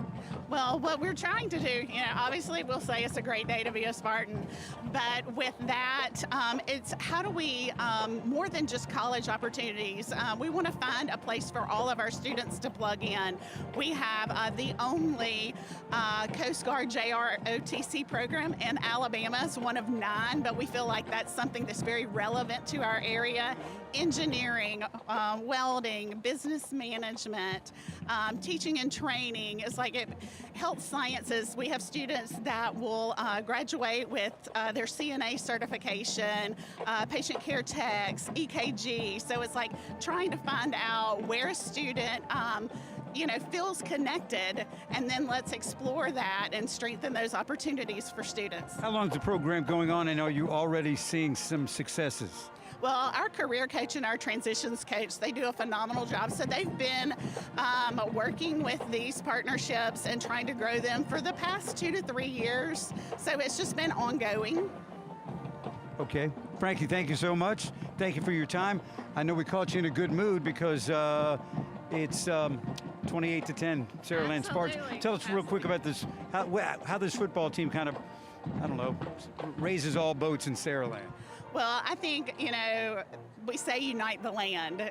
Obviously, we're a community school system, so you look in the stadium, you see folks here, they're visiting with family, they're visiting with friends, and, it's not just our football team. We have our band, we have our cheerleaders, and we're all, we're here to support them all. But yeah, when we score a touchdown, it's something we can all join in and do together. It's a big school system, but it always has a small town feel when you're here. Absolutely. Thanks you again for visiting us at halftime. Thank you. All right, there we go. The Here we go. following And, segment is sponsored by Dr. Pepper.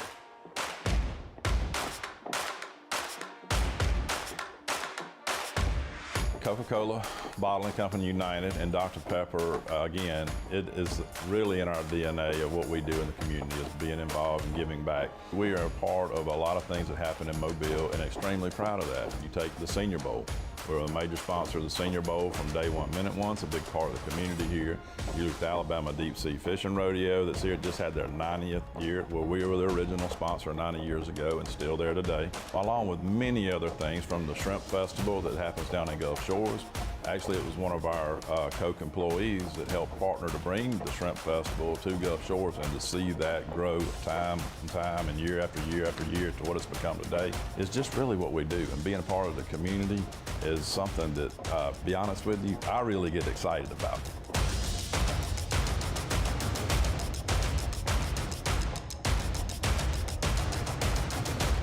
Okay.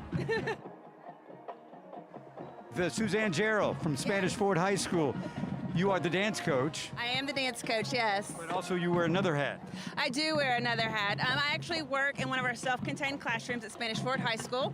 And I have one of my friends here with me, Miss Cora. Cora, can you tell everybody hi?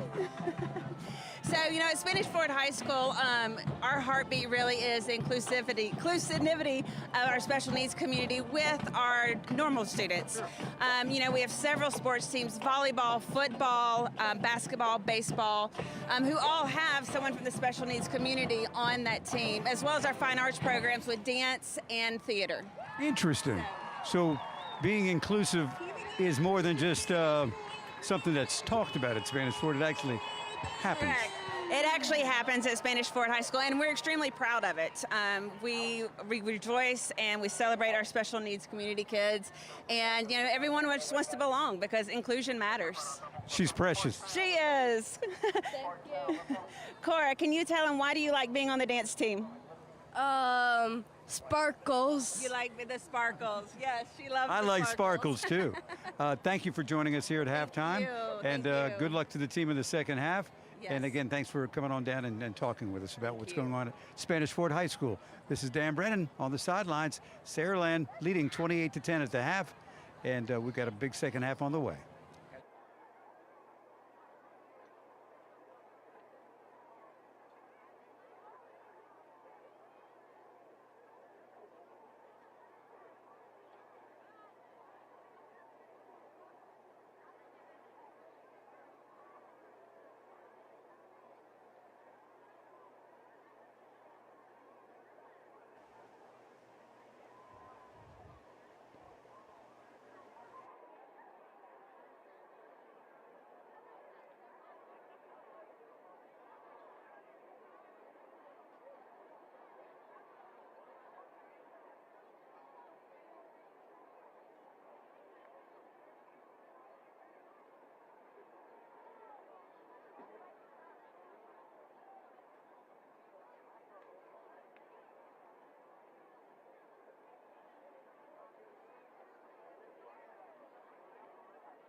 Good evening, ladies and gentlemen. Saraland City Schools is proud to present the Saraland High School Spartan Sound. The superintendent of Saraland City Schools is Dr. Brent Harrison. The principal of Saraland High School is Mr. Scott Crowley. The band is under the direction of Chase Davidson, Alden Ford, and Blake Bodie. The color guard instructors are Avery Kelly and Caleb Huntington. The dance team instructor is Lisa Kelly. Today, the Spartan Sound will be performing their 2024 competition show titled Time. The Spartan Sound is under the field leadership of drum majors Price Jackson and Jemiah Buford. Drum majors, is the band ready?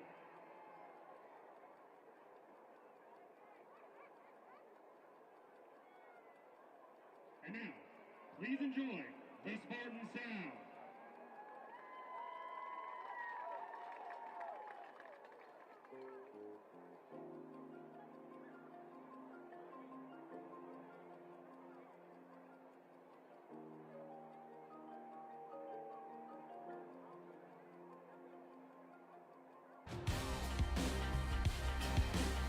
See our halftime score here. Saraland on top 28-10 over Spanish Fort. Impressive first half.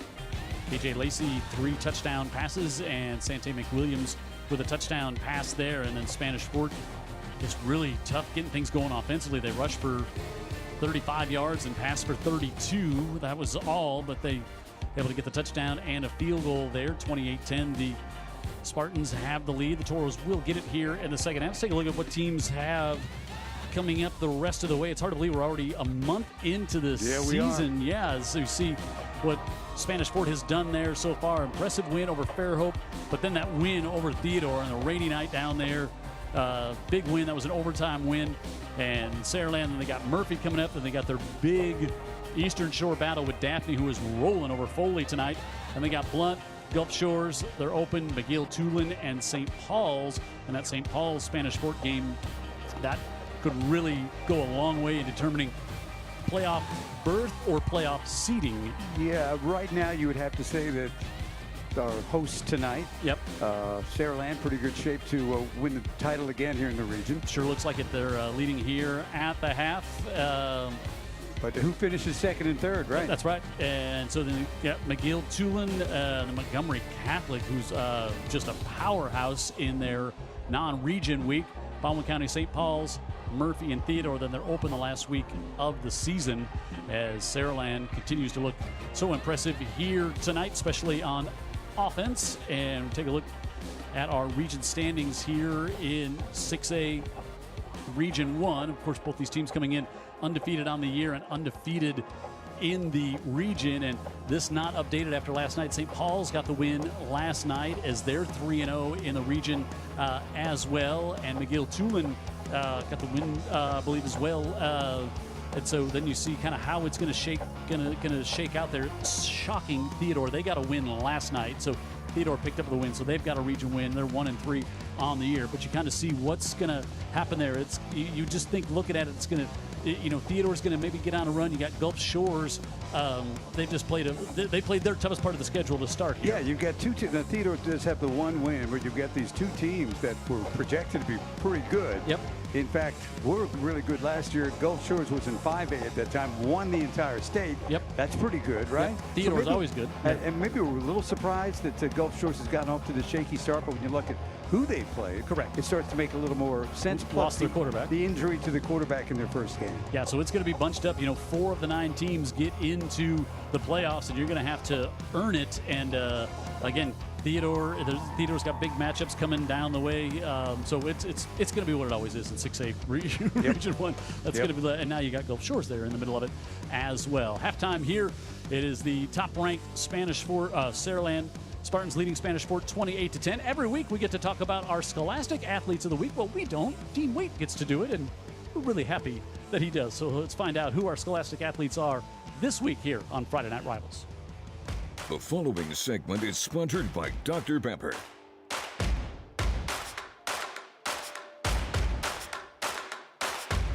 Coca-Cola Bottling Company United and Dr. Pepper, again, it is really in our DNA of what we do in the community, is being involved and giving back. We are a part of a lot of things that happen in Mobile and extremely proud of that. You take the Senior Bowl. We're a major sponsor of the Senior Bowl from day one. Minute One's a big part of the community here. You look at the Alabama Deep Sea Fishing Rodeo that's here, just had their 90th year. Well, we were the original sponsor 90 years ago and still there today, along with many other things from the Shrimp Festival that happens down in Gulf Shores. Actually, it was one of our Coke employees that helped partner to bring the Shrimp Festival to Gulf Shores, and to see that grow time and time and year after year after year to what it's become today is just really what we do. And being a part of the community is something that, be honest with you, I really get excited about. Hello, I'm Dean Waite of Dean Waite Injury Lawyers, and we're proud to be the sponsor of the Friday Night Rivals Scholar Athlete of the Week.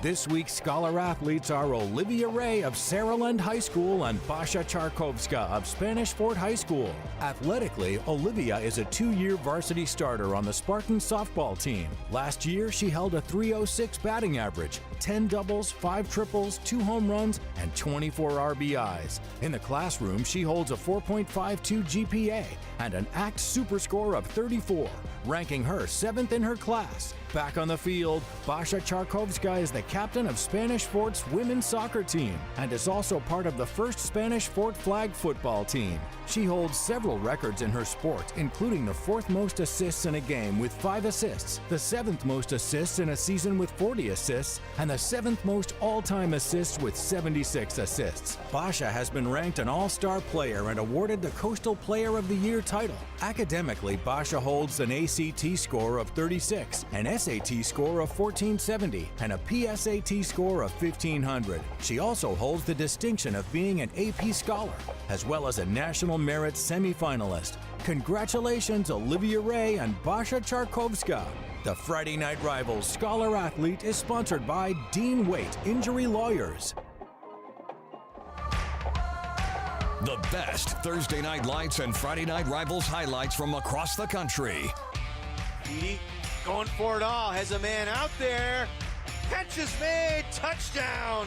Slinger. Lucas Sun, another spectacular catch. Scrambling for his life, being chased, has the corner and goes over the top. And that effort is going to get him the first down.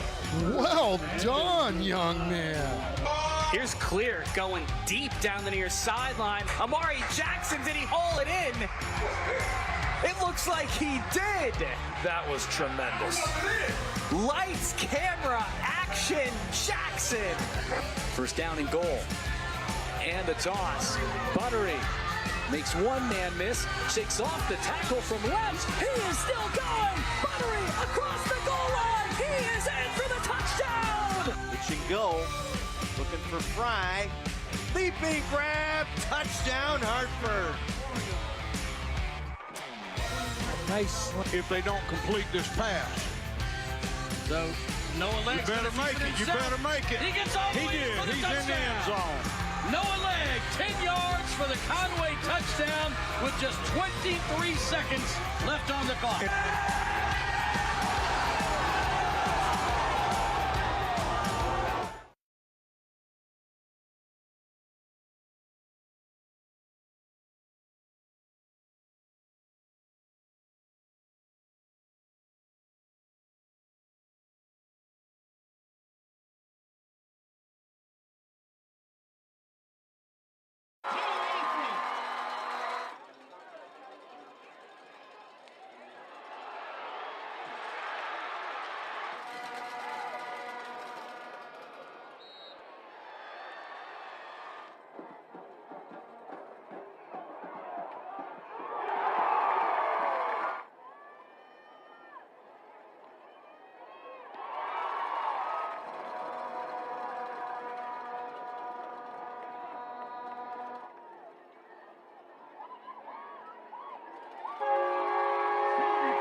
Jim Cox and Dan Brennan back here at halftime at Spartan Stadium. And you see the home team, Saraland, on top 28-10. Take a look at our highlights in the first half. And KJ Lacey got it going quickly early here. 60-yard touchdown pass to Dylan Alford, who lunged at the goal line, got in for the touchdown.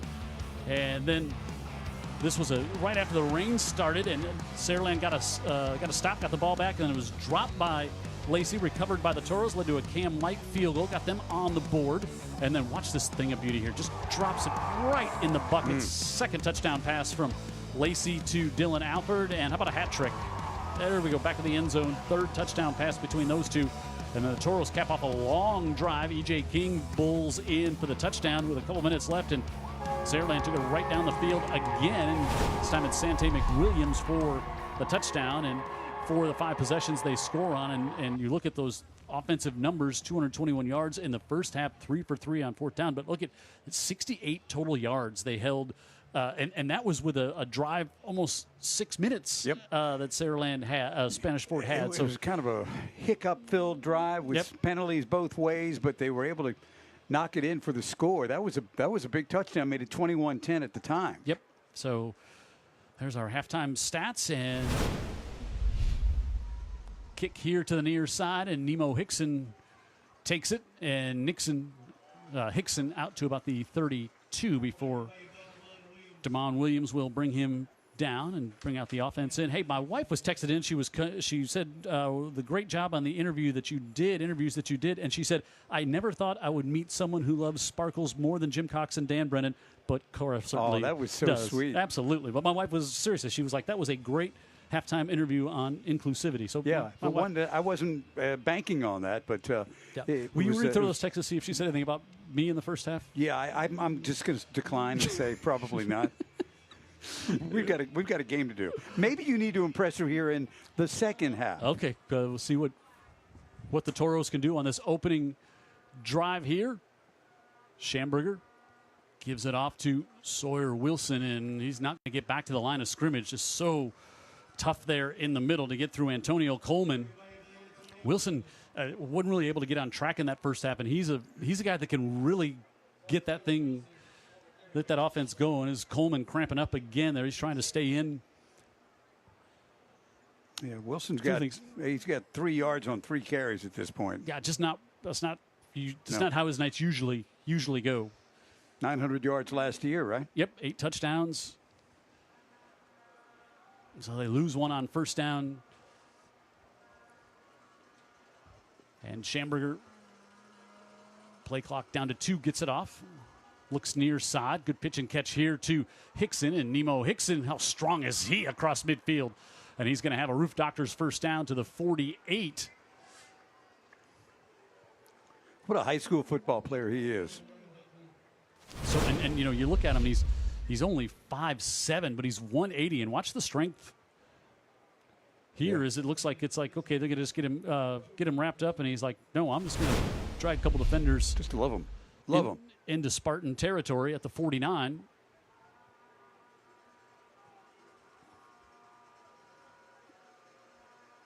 Schamberger again to the bottom of the screen. Instead, they'll go up top to Bonner. Bonner bounces off a tackle there by Moffitt, and now he's not going to be able to get away as Moffitt stays with him. And got wrapped up on the play as Jakara Harris, the sophomore linebacker, came over there to finish him off. He didn't go down without a fight, but he ends up, instead of one tackler, watch what happens now. You've got 2 more join the party over there. And he's finally wrapped up and, gets that final hit thinking, boy, was that all worth it or not? Yeah, Moffitt got through the block attempt there by Edwards, and now Bonner's down. Oh, boy, you don't like to see him reaching for that right knee. Last hit, Jim. Very aggressive. He was down or going down.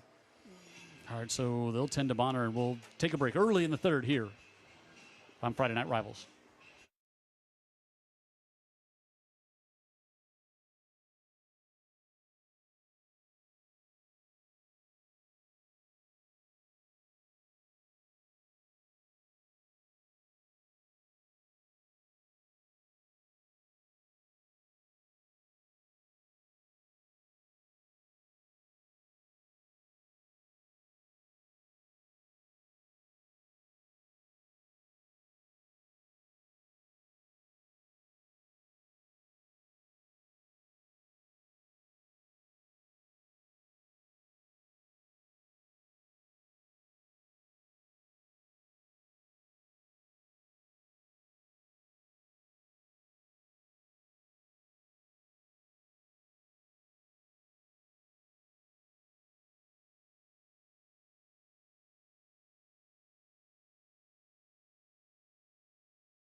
Friday Night Rivals in Saraland, Alabama, with Saraland leading Spanish Fort 28-10 right now. Brought to you by Dr. Pepper.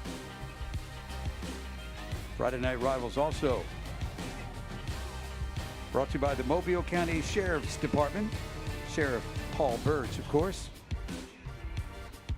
Brought to you by Greer's, market since 1916. And brought to you by IBEW 505.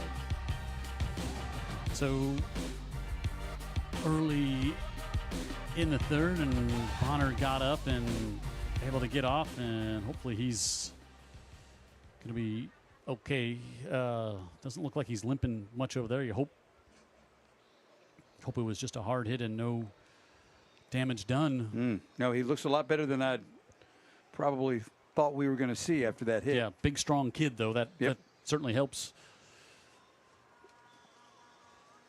So 2nd and 15 as they go backwards on the first two plays to start this drive. Do the Toros, and Schamberger going to keep it himself, and he's not going to get much. It's going to bring up 3rd and really long. Little draw, misdirection, hoping to get the bodies and the linebackers especially flowing that way. It doesn't necessarily happen. Now they are at a 3rd and pretty long, maybe 14 or so. Yeah, and they had Coleman was out on that play, so they're trying to maybe go inside. Isaiah Mormon was in there, and he's had a good year so far, but he's not Antonio Coleman. No. And now Bonner back out on the field, split out wide, so that's a great sign for that young man. 3rd and long for the Toros. Schamberger steps up, looking down the middle of the field for a Hickson, and he dives and can't hold on. Nice ball from Schamberger there. Split the defenders and gave Hickson a chance. Yeah, he gave him a chance. Of course, he stretches out. He's 5'7", but Hickson had a step and almost had the football. Able to sneak in behind Martin there. Wow. A really good throw by Schamberger. It really was. It really was. And so it'll bring Newton Gardner on to punt. Chase Smith over talking with Aiden Schamberger. C.D. Gill back deep.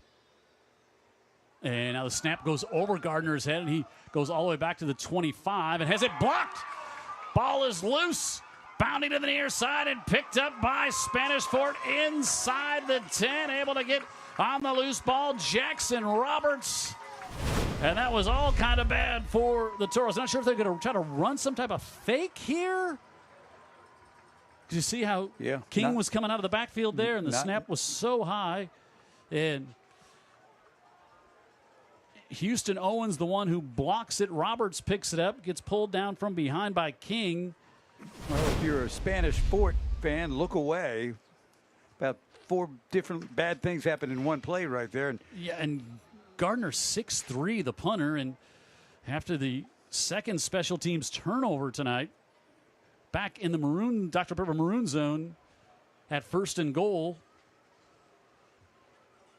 are the Saraland Spartans. Lacey with 3 touchdown passes tonight, gives it off to McWilliams, who's got 1.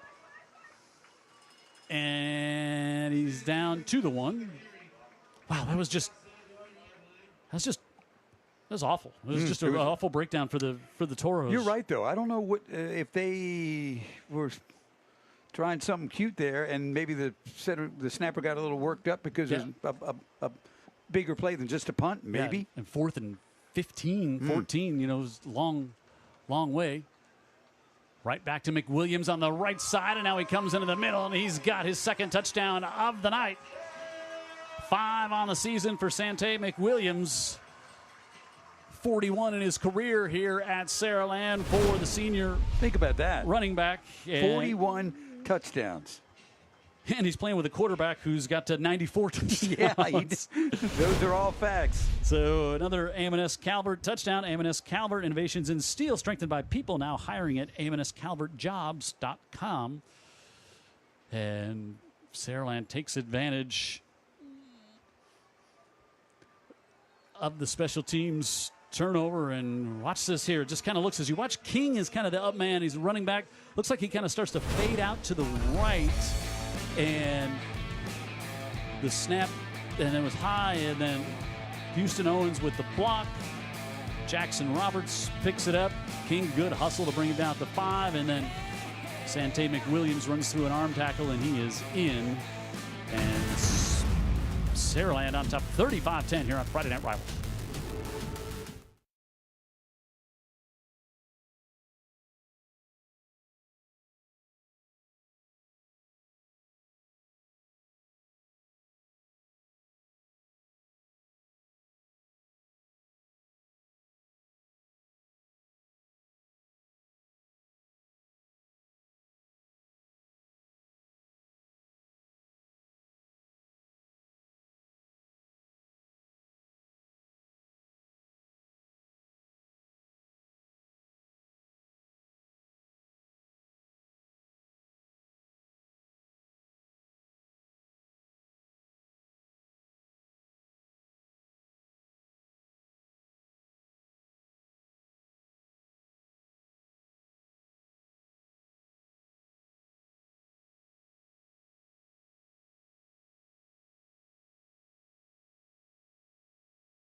Williams to smile for the smile. Oh, look at that right there. How about that? How about that smile? Oh, and the wink. We got it all. We might need a wink cam sponsor coming up here. McMurphy Some eye doctor. McMurphy Orthodontics, our smile cam sponsor. And if you're ready to smile, visit our friends at McMurphy Orthodontics. Stedman McMurphy and his wonderful team. And Sante McWilliams, lots of reasons to smile there. KJ Lacey, the quarterback, sitting to his left. You know, interesting watching him, too. The coach is talking to him, and he's saying, yes, sir. Yep. Yes, sir. The kind of kid he is, and what a player he is. But the player he is and the kid he is kind of go hand in hand, right? They really do. Yep. So Spanish Fort will get it again here, and they had one kickoff they didn't bother to field. And this one back at the 23. Bonner up the far sideline, and we get across the 40. So again, Spanish Fort's had decent field position here tonight, just haven't been able to do much against this Saraland defense. No, and you look at it, and a lot of it's been the quarterback, Schamberger, on his own. Yep. I think Jeff Kelly kind of knew coming in tonight. I said, hey, they run the ball really well. Spanish Fort's a really good running team, and I think he wanted to challenge and maybe learn something about his defense tonight to see if can shut that running game down. Yeah, if you slow this running game down, you're probably not going to have a lot of trouble with anybody else's in this region. Right.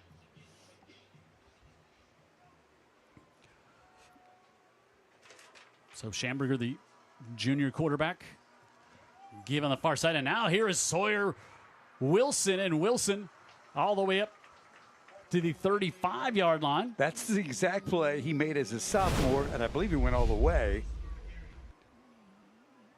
Pickup of 24 on this one, and biggest run of the night for Sawyer Wilson. And see why they like getting the ball in his hands. And we got another cramp back there as Damon Williams is back behind the play for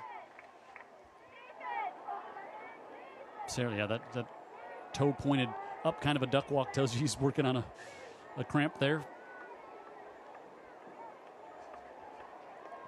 Let's see what that run does for the for maybe some momentum for Spanish Fort. Because if they can run the ball. Yep. So get it up to the 35.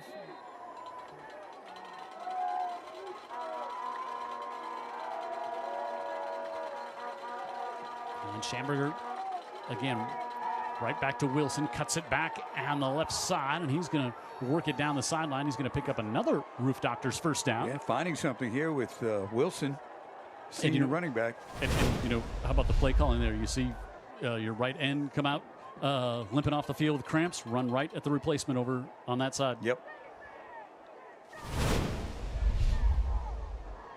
Picks up 9 on first down.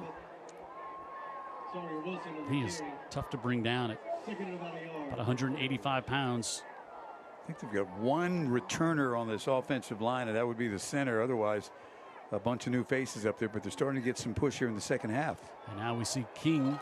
He gets bottled up the line of scrimmage, then knocked back at the 30. Ayande Pugh, the linebacker, came in and made the stop. The Spartans on that one. Yeah, King hasn't found a rhythm back there tonight either. No, not at all. He's a much different back than Wilson at 222 pounds. 5 touchdowns coming in tonight's game. Had 129 yards rushing last week and threw a 27-yard touchdown pass in the win over Baldwin County. 3rd and 3. Schamberger tries to pull it down and goes forward, and he was trying to get away from Pugh, who had him tight around the ankles, and it looked like Schamberger was going to get away, and Pugh stayed low and pulled him down for no gain on the play, and it's going to bring up 4th and 3.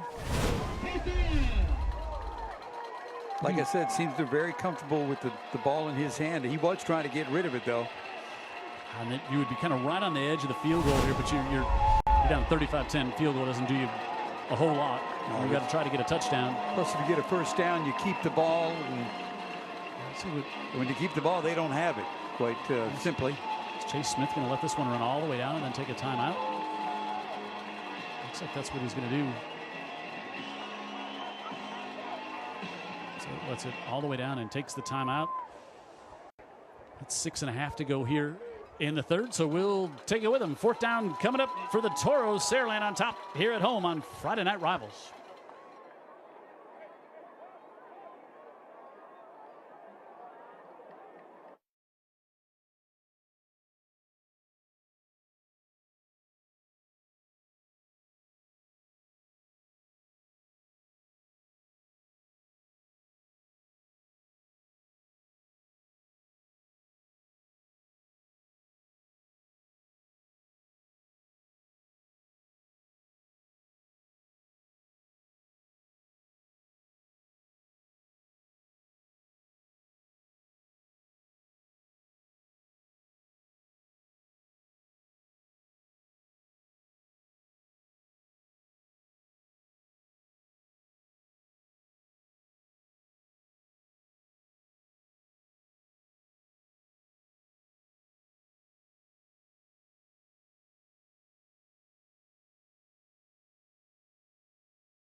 Hey, you know, these two teams, Dan, since 2010, these two teams have made 10 appearances between them in the state championship game in 6A. How about that? Since Amazing. 2010. I mean, so 5 state championships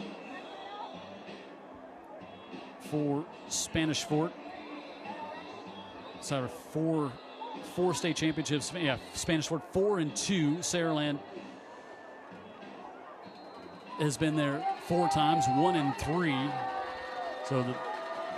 So strong down here, this part of the state, this region, in 4th and 3 coming up.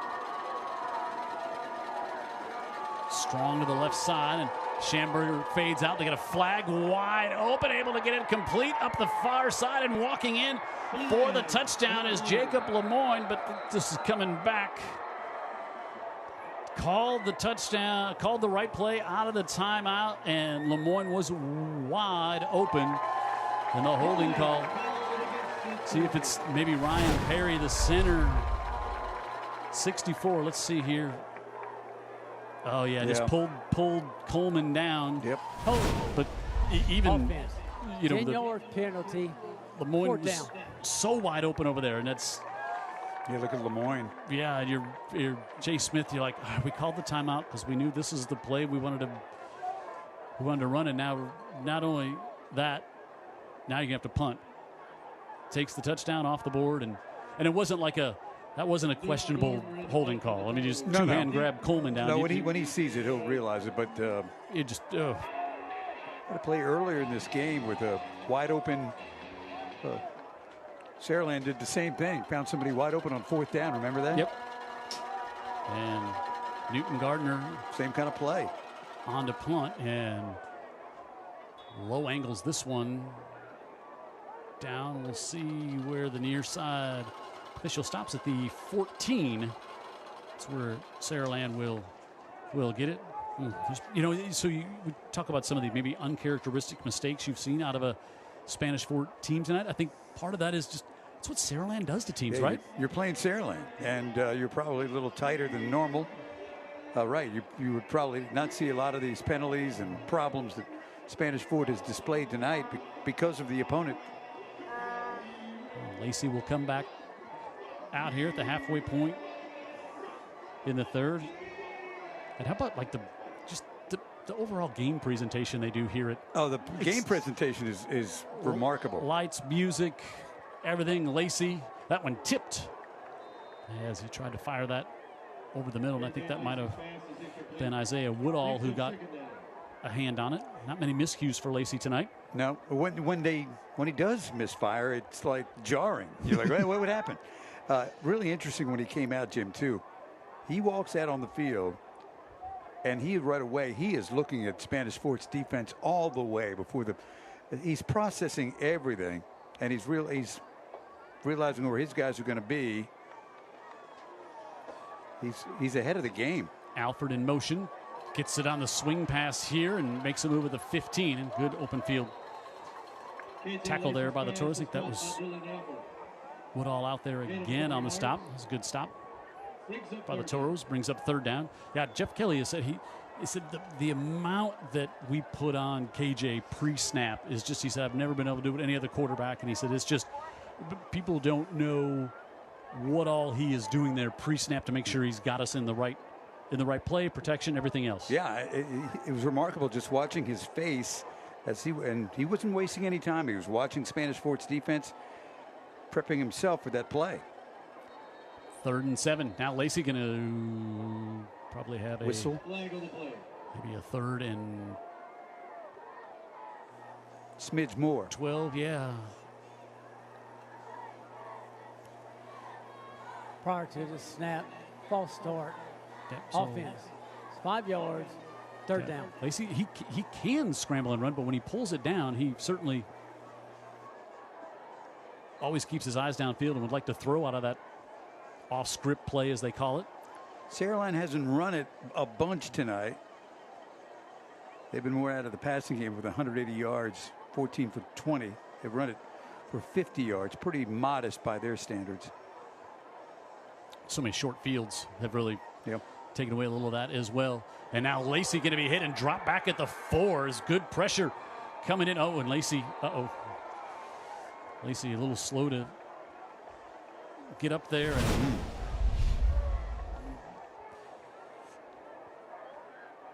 Lacey, the pressure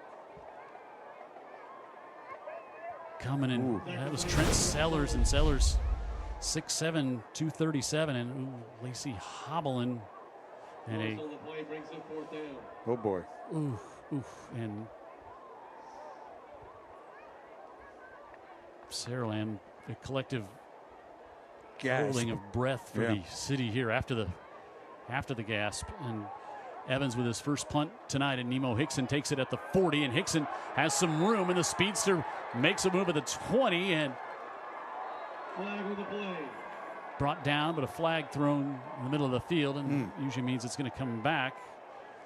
And boy, you do not like to see that of any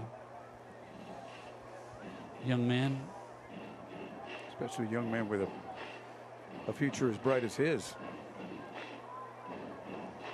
Alan Duhan, our referee, block in the back. Big positive play for Spanish Fort. Guess what? Coming back with a blindside hit, possibly. Yeah, watch down to the left-hand side. Oh, yeah. Turn to return. Yeah, maybe. Blocking the back against the receiving team. I mean, special teams 10-yard penalty from the have spot not been of the great foul. here for the First Toros down. tonight. Nope. Not a good night. That one brings them back to the 44. They've had a little more success here with the run game in the second half. Something to consider with Sawyer. Yeah, I have Sawyer and King both in there now with, again, good field position and plus territory to start this drive. Saraland defense done a good job clamping down on Schamberger with the pass. Wilson gets a move on the left side, breaks free. He's inside the 30 and all the way down to the 21-yard line. That's the Sawyer Wilson we remember, right? Gain of 22, and then a late flag at the end of this one comes in. Good block by King. Wilson About the finds patience. the lane. Yeah. Such at the end of the play here is pretty good speed. Moffitt was Now, trying to pull it out. I don't think we saw, but I think it's end of the play. He got mixed up with somebody. Yeah, I think it's going to be another 15 against Saraland here. Usually takes 2 to tango. Let's see what happened here. Sawyer's he's not backing down from anybody. Let's watch here. There's Wilson, and I don't know if he might be doing a little talking. He's shoved down there by Lewargic Jones at the end of the play. Yeah, they were jawing. And now we got another injured Spartan across the way as Tamidre Sewer is down, and he's being tended to by the Spanish Fort folks over on the far side, and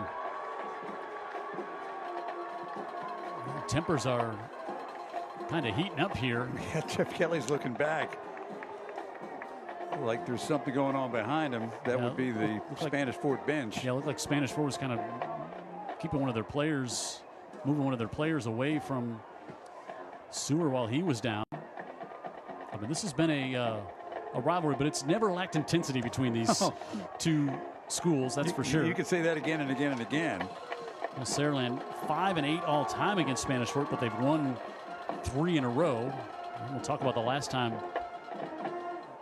the Saraland team lost at home, and actually lost twice that year to Spanish Fort. Yeah. Spanish Fort lost the Spanish Fort won in the semifinals over at the Hill 13-7 to win to go to the state championship game. That was Drain at quarterback that year. First down, Wilson on the left side, and Sawyer Wilson down to the 1. And this is for another flag at the end of this play here. They found something on the edge here. Yeah. Wilson. First and goal coming up here. He's not hitting the, he's not getting around the end. Creating a lane for him, and he's shooting through it. He's got good speed. First and goal for the Toros here. A chance to keep this one more than interesting if they get a touchdown here, especially with the potential of KJ Lacey not coming back in, as he left with an injury on the last possession. Chase Smith is thinking, wow, we get a touchdown here, cut it to a 3-score game, but what if we hadn't had some of those mistakes and giveaways? Schamberger gives it off to Wilson on the left side, tries to turn the corner. Did he step in and get that foot in? He tried. And he's going to be out of bounds. Boy, Wilson, dangerous trying to extend that leg to get it into the end zone there, but there's a flag also on the far side of the point of contact. Also tells you everything you need to know about what type of player Wilson is. Would not have counted anyway, right? Prior to the snap. So it's going to be first and goal back at the 6. Let's see here. Let's see. It must be a formation. Yeah, I think maybe illegal formation. King does not get his block. It extends Wilson further to the sideline, and 9 penalties now on Spanish Fort for 101 yards. And first and goal back at the 6. It's kind of a late flag to come out for a procedure penalty. Schamberger gives it off. King stood up at the 5, and gang tackled back by a host of Spartans there, led by Antonio Coleman up front, and then the linebackers coming in to help finish it off. Hellenthal Jennings in there.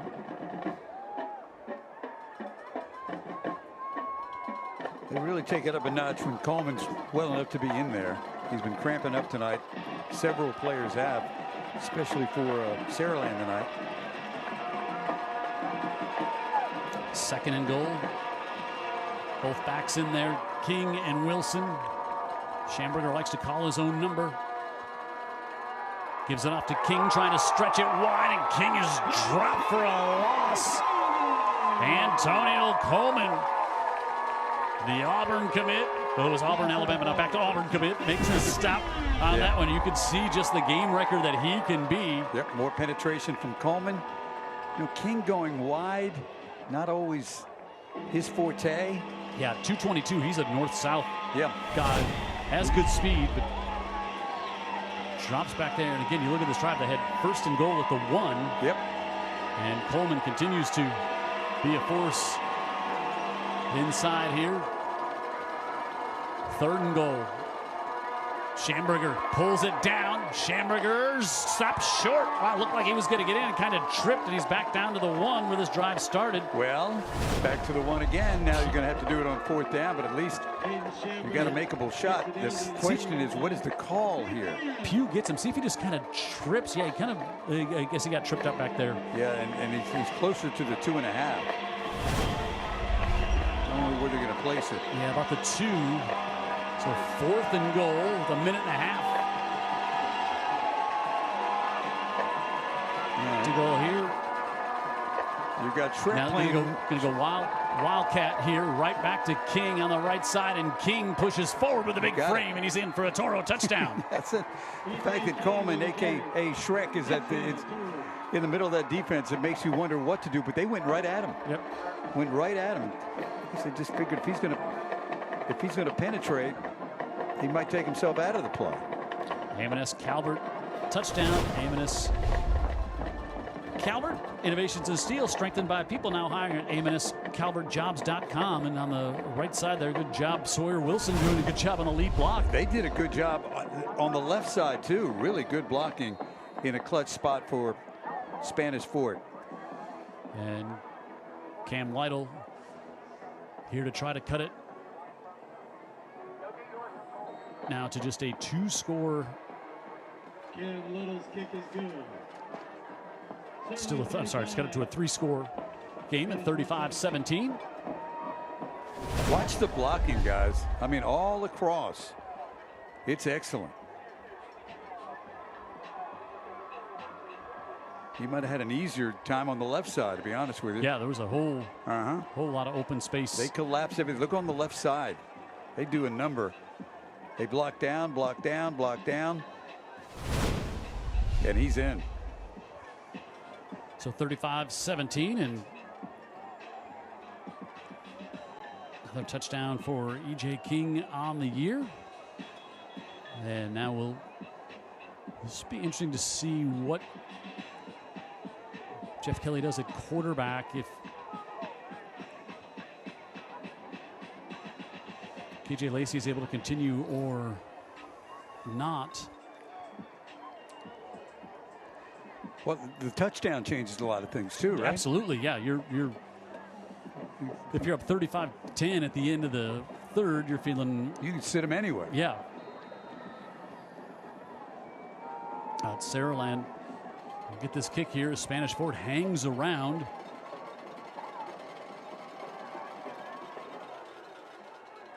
And Lytle will send this one with a big leg into the end zone. We've seen more and more of those directional kicks on kickoffs and less of guys booming it into the end zone. So Lytle, last of a dying breed, it seems.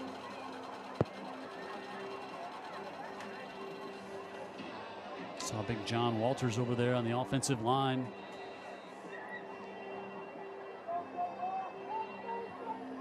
And we'll now see Jamison Roberts in at quarterback. And Robertson gives it off to Sante McWilliams up to the 30, and that's going to be good for a Roof Doctors first down. And you said, Saraland hasn't run the ball much tonight. Here it comes. I think that's about to change, right? Yeah, here it comes. If they can, they will. And they'll do it with that guy. And he is built perfect to do his best to salt this thing away. Yeah, Jamison Roberts had a big game in the JV game here, I think earlier this week. Is 6'4", 175, sophomore. The next one, huh? Exactly. Fires it out to the far side and able to get that one complete up for a pickup of 9 as we've got that scoring drive for the Toros. Again, 6 plays, 44 yards, just under 3 minutes. Mobile County Sheriff's Office scoring drive.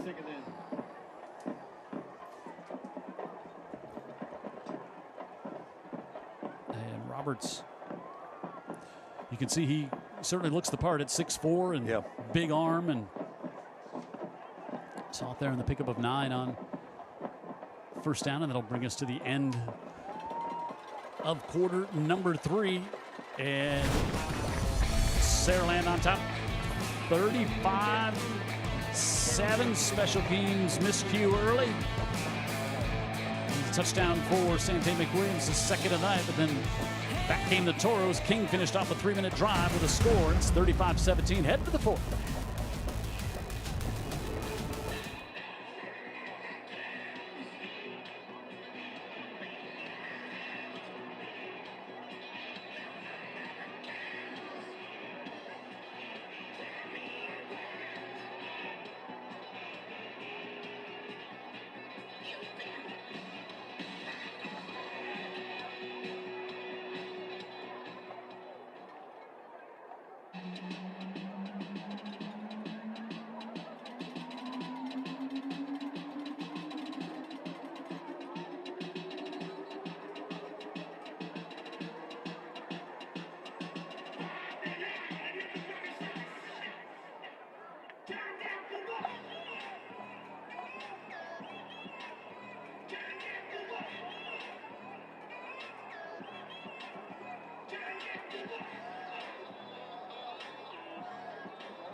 Smile Cam here. They're seeing themselves up on the Jumbotron here as well.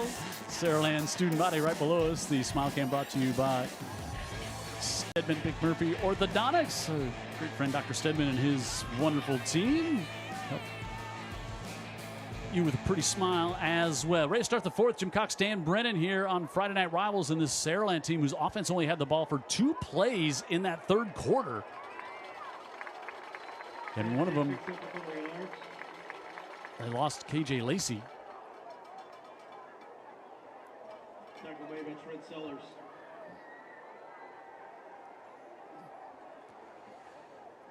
Net for a first down here.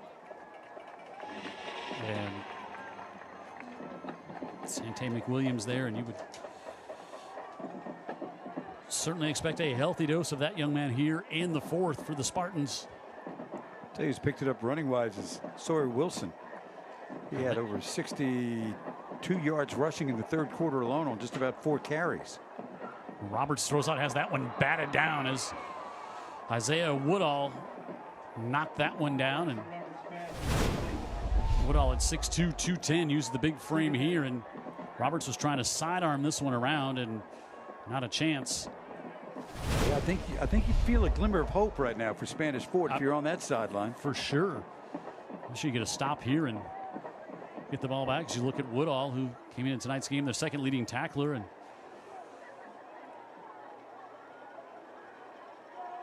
he's played well here tonight. Roberts to the far side, gets it off Dylan Alford, and Alford going to be stopped short of midfield. Subtle stuff, Jim, but the timing's not the same. Sure. With the throws. Yeah, an accurate throw. I think Lacey would have got it there a little quicker. and that usually produces a better run after the catch. But you can see the young guy he's got his own talent too, but it's a very trying spot for him as a young quarterback. Yeah, salty defense he's going up against as well. And 3rd and 5. Here from the 48. Roberts pressure coming, and he's going to be dropped all the way back at the 35-yard line. Woodall knocked it down on 2nd down and 3rd down. Gets the huge sack. Yeah, I think, Jim, it makes a lot of sense to send pressure at the kid. A 12-yard sack. And now Blair Evans out to punt. Woodall. Jeff Kelly showing a lot of trust in the young quarterback, but Spanish Sports says, no, we're going to bring people and we're going to try to make him uncomfortable. They do more than that. Evans with a high kick, and Hickson watches it bounce, and the Spartans will down it at the 34. Yeah, you're thinking now more than a glimmer of hope if you're the Toros. You'd like to get a quick one. They've been, more methodical on their scoring drives, but if they could get a quick one here, and then you start to think young quarterback in, maybe you can force a turnover and really get this thing going the other way. I think if you're thinking about a quick one, it could be a Sawyer handoff. He has found some running room here in the second half. It could be Hickson as well, a multi-tool player who has got speed and, for his size, a good bit of strength. Keep an eye on 13 here. If they want to keep it on the ground, they've had a lot of success in the second half with him. Hickson up to the top of the screen. Schamberger going to look to throw. Floats out to the right side. Looks to come to Bonner, and Bonner was battling going up against LaWardrick Jones, and goes incomplete. A bit of a prayer, but it was almost answered. Yeah, Bonner had to get turned around. We've seen Schamberger could put it on the spot when he wants to, and just some pushing and shoving. I'm not sure if Bonner, when he turned, was totally expecting that pass coming his way. Also pressure on Schamberger. I think both teams are going to apply pressure on the other's quarterback. I don't think they're just going to give him a free pass back there. Here it comes again. Give it off to King, and King is stopped behind the line of scrimmage again. That's penetration from a blitz that was basically coming to. They ended up dropping the tailback, but they had their eyes set on Schamberger. Houston Owens set the edge on that one. Yep. And 3rd and 11 here for the Toros, and they've been in a lot of third and behind the sticks here tonight. They have. Nothing new to them. See Jay King standing. I see him standing across the way over next to Chase Smith. Interesting offensive set here. 3 to the top, and they want to come down to the near side and just overthrown Mason Edwards, the sophomore. And now Schamberger is slow to get up. He is still down on the field, and he is face down.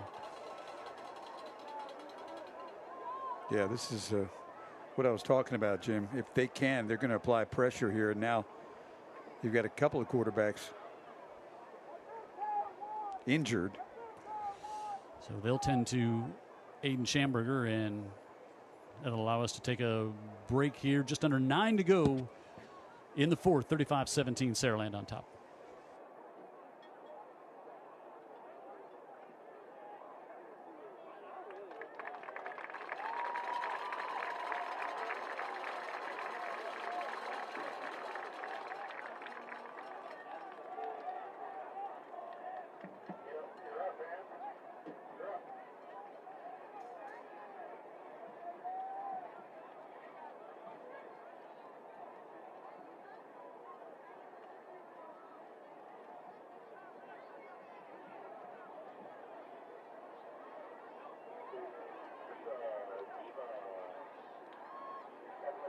Been asked to announce Aztecas will stay open until midnight. Most athletes will stay open late as well.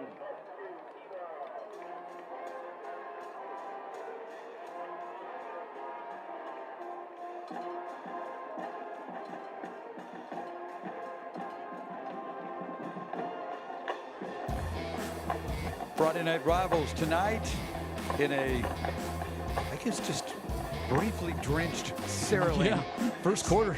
Yeah. Tonight's brought to you by Herc Reynolds Pro Solutions, also by Local 119 Plumbers, Pipe Fitters, and Service Techs. And last but not least, the United States Coast Guard. Protect, defend, and save.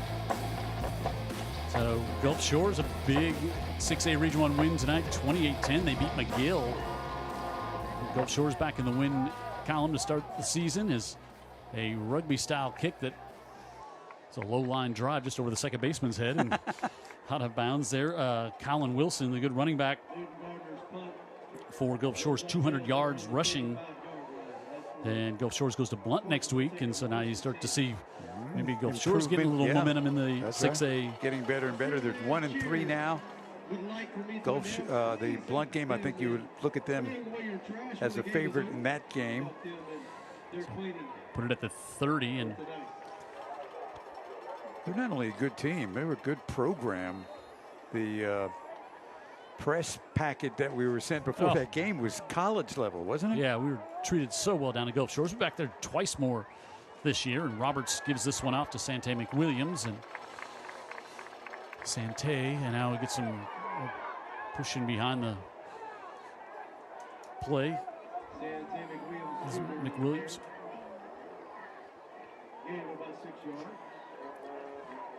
And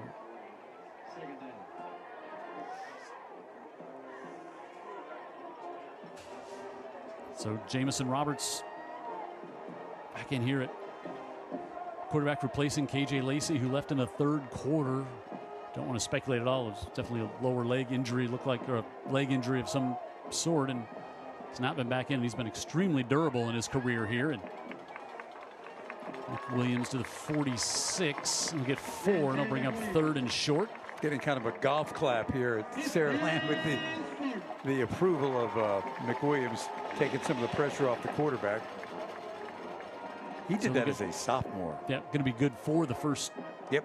Going to be good for the first down, and that a local 119 Plumbers, Pipe Fitters, and Service Techs first down, and Spanish Fort 2 timeouts, and this is going to be first and 15. Caleb Dunham fired off there, and again, that's also different quarterback, different cadence you're not used to. Yeah, Dunham looks. He looks like he wants to defend his case, but he was the only one that jumped. You also notice that Saraland is now really letting that clock roll on down too. It's down around 15 right now, the play clock. Yep. And the other clock is now running as well. Back to McWilliams, and Sante on first down will get the penalty back. Got our Herc Reynolds.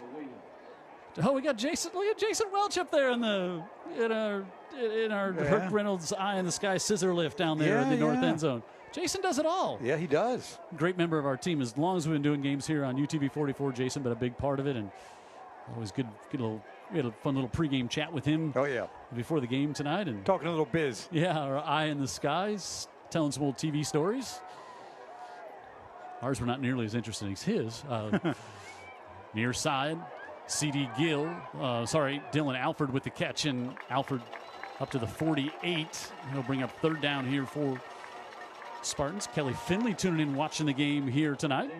Big time Saraland fan. Her great kids went to school up here. Brings up third down. And third. And 5 coming up here for the Spartans. So if you're just joining, Jamison Roberts replaced KJ Lacey, left in the third quarter. Lacey 3-touchdown night here tonight before replaced by the sophomore.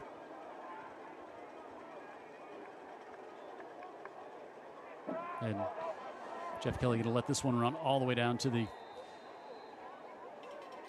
1 second mark on the play clock, and then call the timeout with 5:41 left here and talk things over on third down. All right, so we were here a few weeks ago and we talk about how long it's been since the Spanish 4 team lost at home. Yes.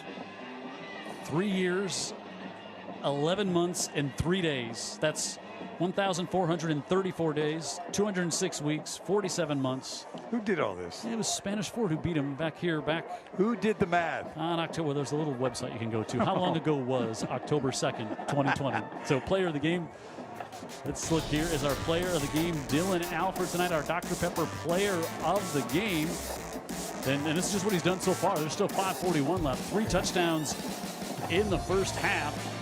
And Alford 9 catches for 125 yards, and that one from KJ Lacey. You give it to KJ Lacey, you give it to Dylan Alford. It's like you want the guy who caught 3 or the guy who threw 3. Right. It was a tense battle down in the production truck. And he got the edge because he went to the house with a pass that was a foot and a half behind him. That's right.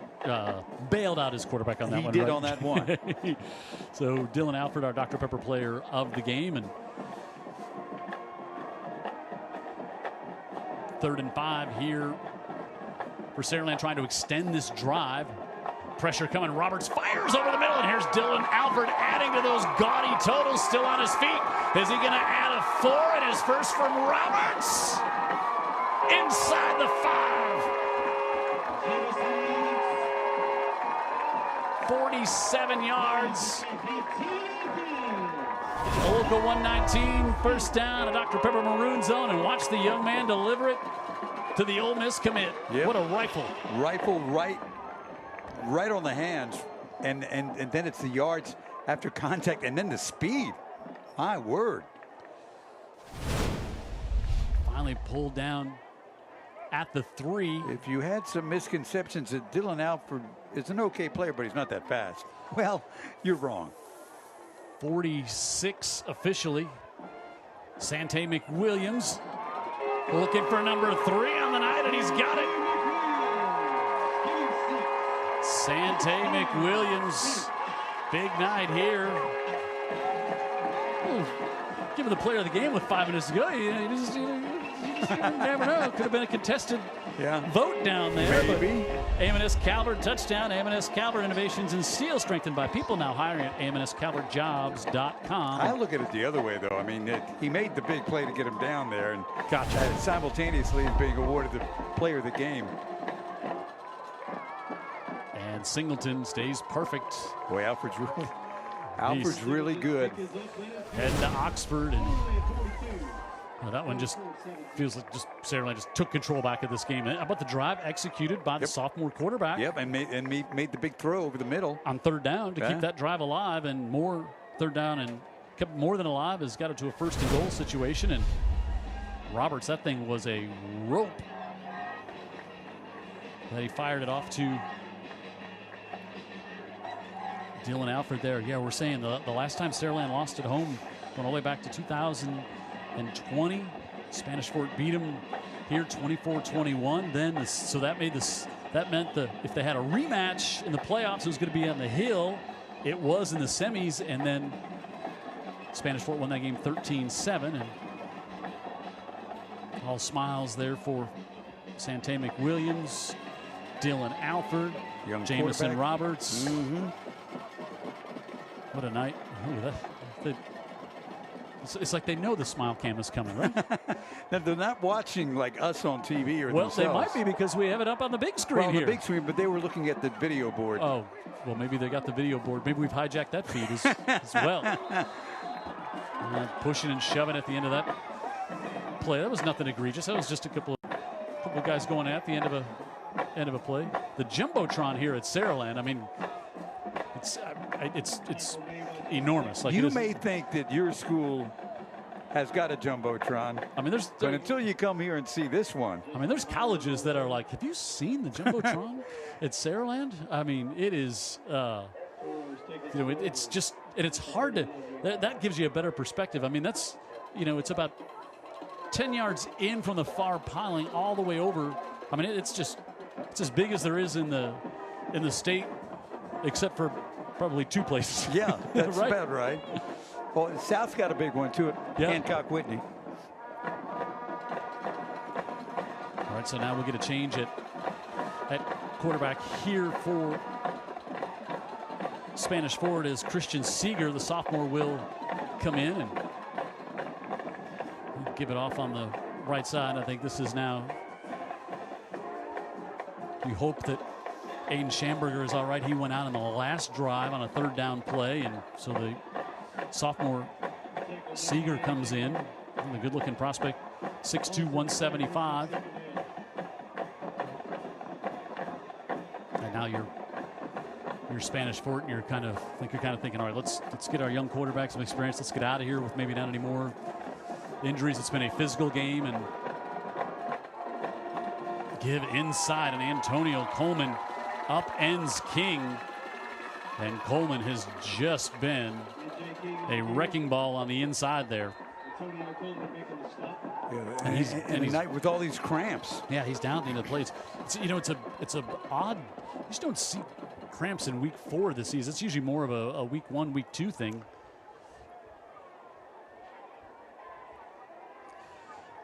With just 4 minutes to go, I want to thank all of our great partners and sponsors here on Friday Night Rivals, including Dr. Pepper.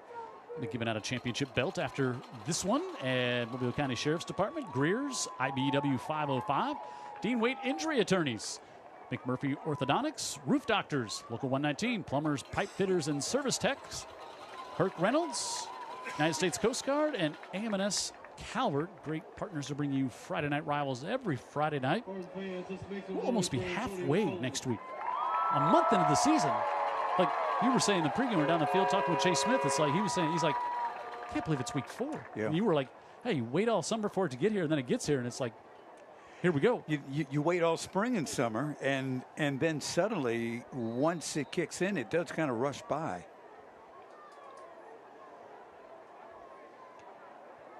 Third and 11 here. Seeger gets it off to Hickson, and Hickson slips down. You could see he was trying to bounce it to the outside and just lost his footing at the 13, at the 32 there, and couldn't get it turned upfield. I think they probably would like to try to get it in his hands a few more times tonight if possible. Yeah, he's a special player for this team. We saw him drag a tackler about 6 yards earlier in the game. It's surprisingly strong for his size. Oh boy, now so Bonner is having some trouble here. Oh, Bonner just went down on the field.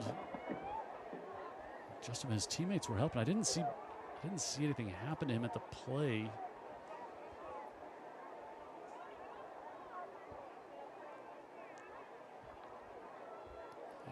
He took a quick pass at the line of scrimmage earlier in the game where he faced off against one tackler, was able to keep his balance. 2 more came, and he got roughed up pretty good. I don't know if any of this is related. He was probably out blocking here on the bottom of the screen. He was lined up in the trips formation on that pass to Hickson, and his teammates were trying to help him, and then his teammates kind of said, hey, get somebody out here from the training staff to take a look at him, as both sets of trainers are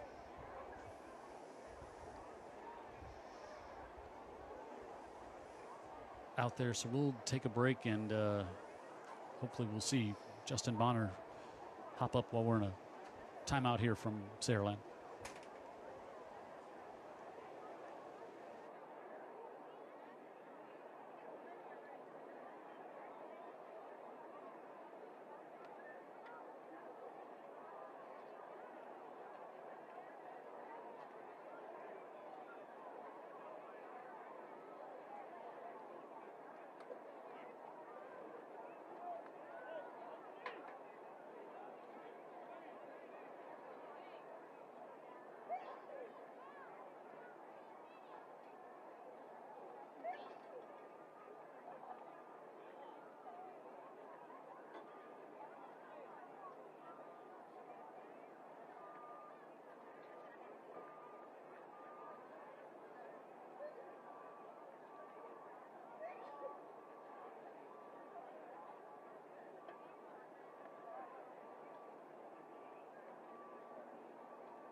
So Justin Bonner still being tended to on the field there. He has sat up and taken a drink of water from the Spanish Fort training staff.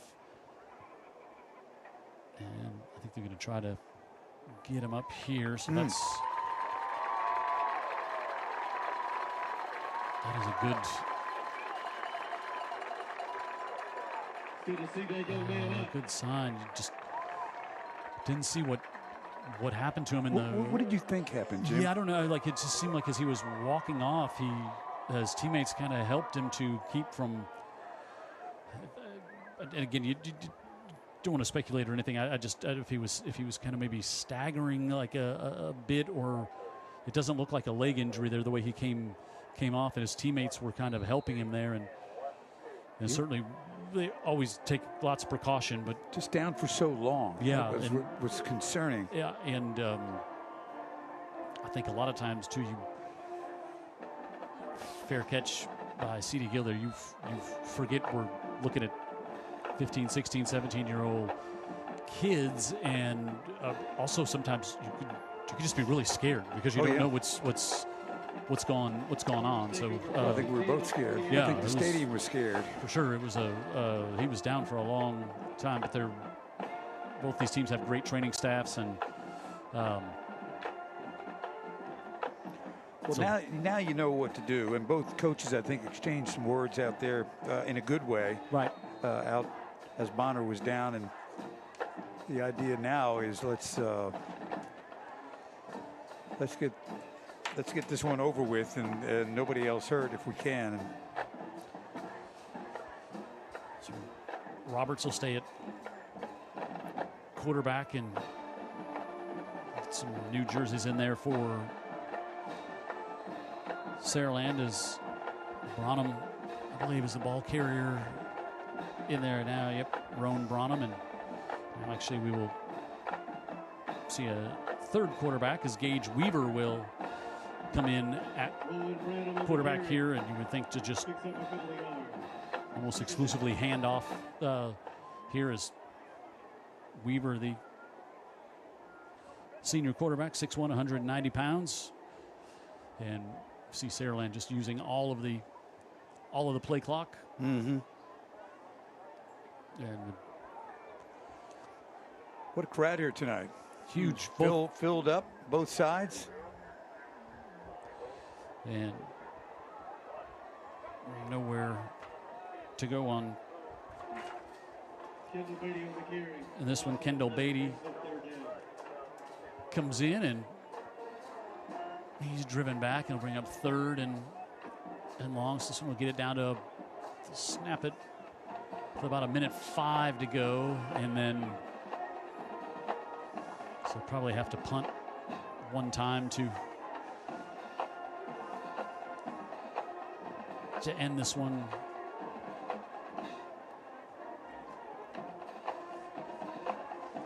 Off here as Weaver has Branham next to him and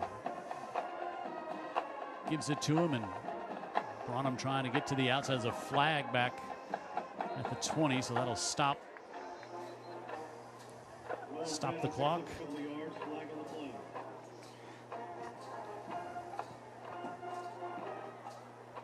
So next week we're on Old Shell Road. Theodore and Theodore and St. Paul's here on Friday Night Rivals, and so that'll replay. Now they'll decline that, so it'll now be 4th down, so they will have to send the punt team out here, and you would think Spanish Fort will just take a knee once they get the ball back, and this with about 30 seconds left. Again, both quarterbacks go down in this one. KJ Lacey left in the 3rd. Aiden Schamberger left in the 4th. And really hope both these teams are all right. Saraland's got McGill next week. Spanish Fort's got Murphy. And Saraland just takes a delay of game to let the clock run down as long as possible. Or maybe they took their timeout. I guess I thought they were just going to take the delay. They took the timeout. So Spanish Fort going to suffer their first loss on the year. They'll move to 3-1, 2-1 in the region. Saraland to 4-0 and 3-0 in the region. But the bigger question right now is the health of both of these quarterbacks. KJ Lacey got sacked in the third quarter and hobbled off and did not return to the game, and you're just hoping that that young man is good. And then Aiden Schamberger went down in the fourth, and he didn't return either. And almost a block there as Evans gets it off, and Hickson fair catches it at the 41. And with just 26 seconds left here, you would guess Spanish Fort is going to just take a knee. Williamson leads Citronelle 20-13 late. LaFleur looking for a win over Faith 26-21 in the fourth quarter. Farrell was leading Davidson at the half. Last report we have there. Daphne going to get a win over Foley tonight, as I told you. So now we got two different scores being reported. We got one saying McGill won. So it must have been McGill that won 28-10 over Gulf Shores. We got a different score in from somewhere else. We'll try to get a final on that. But there's Chase Smith, and they do just that, take the knee to That's your ball game, folks. finish this one off here. Saraland continues that winning streak at home, and Stay safe in your travels, and God bless. they get the victory here, and they'll stay ranked number one. Jeff Kelly and Chase Smith exchange handshakes. We'll get it down to Dan Brennan after the game, and he'll talk with Jeff Kelly. Saraland continues to roll 42-17. Top-ranked team in the state, stays top in Region 1 and 6A as well.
Excuse me, final score 42-17. 42-17. Let's go down to Dan Brennan. And KJ Lacey, his status is also something. Pretty methodical win for Saraland tonight. About to have the presentation of the belt from Dr. Pepper as well, our lead sponsor tonight. So again, Saraland with I wouldn't say it was an easy win, because this team from Spanish Fort doesn't make anything really easy, but a win nonetheless. Several touchdowns by the Saraland Spartans. So right now they're playing the alma mater. When they get done with that, we'll get a hold of Jeff Kelly. few things we want to talk to Jeff about is how does he think his team has made progress? They remain undefeated. And the other thing is looking at the back end of the schedule, how it lines up for the team that right now is number 1 in 6A. And we'll try to find Jeff Kelly right now and also get a status report maybe on KJ Lacey. Coach, congratulations. Thank you. They got to play that song. We got to make sure that the players can take their time and honor their school. Talk about your team's play today. You know, I thought offensively we came out was really efficient in the first half, and you know, really every possession but one, we were able to capitalize and really kind of do it methodically, both with good run game and also in the pass game. You know, and so that was good. Defensively, I thought we had some big answers in the second half when we needed to. The Spanish Fort's a good football team. They're going to win a lot of games. This is always a big game in Region 1, and we're excited, thankful to get to win. Got to ask about KJ Lacey. He came off in the third period. Yeah. What is his status? Got dinged up, you know, and you know, we got a great medical staff. They looked at him and just wanted to be kind of conservative, cautious, and you know, we think he's going to be good, but you know, I'm sure he'll get checked out, and we'll go from there. And the good news is that your young quarterback looked pretty good too, You with know. a nice slant for a big gain, run after the catch by your guy going to Ole Miss. Next man up mentality. You know, proud of Jameson. He come in there in a big game in some tough situations and made some good plays, and you know, and that's what you got to have, you know, going forward. And so, you know, but we'll be hopeful and thankful, you know, for KJ to be good very quickly. We will too. Yes, sir. Thank you all for being here. You got it. Come on in, my man. Tell them what you got. Well, Coach, on behalf of Coca-Cola and Dr. Pepper, here's your Friday Night Rivals trophy. Hey, we appreciate it. Thank you. Appreciate what y'all do. Thank you. There you go, guys.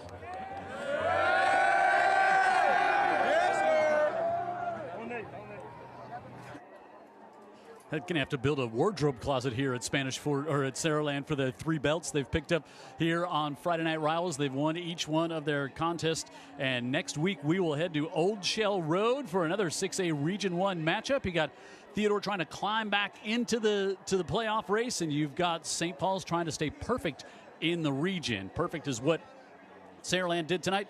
They stayed perfect with their win over Spanish Fort 42-17. So I want to thank our great Friday Night Rivals crew here tonight. Always fun. We get to come to Saraland. Great atmosphere and a great win for the Spartans and the first loss of the season for the Toros. As Jeff Kelly said, they're going to win a lot of games. KJ Lacey, 3 touchdowns to Dylan Alford on the night. 3 rushing touchdowns for Sante McWilliams, and Saraland, number 1 team in 6A, stays perfect. Kind of like this pass from KJ Lacey to Dylan Alford. Number 3 of 3.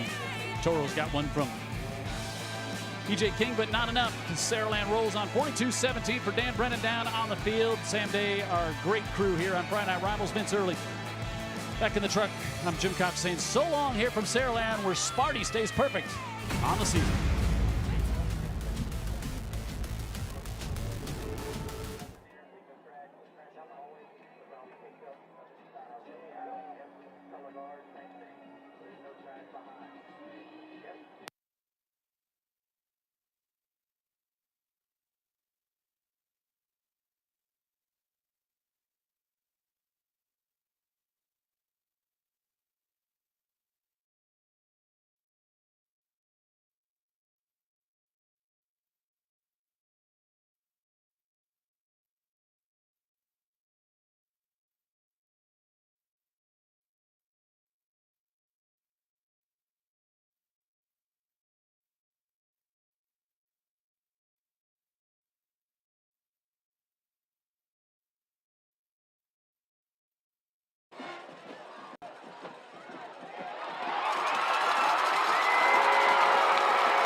tackle made by Tamadre Serve.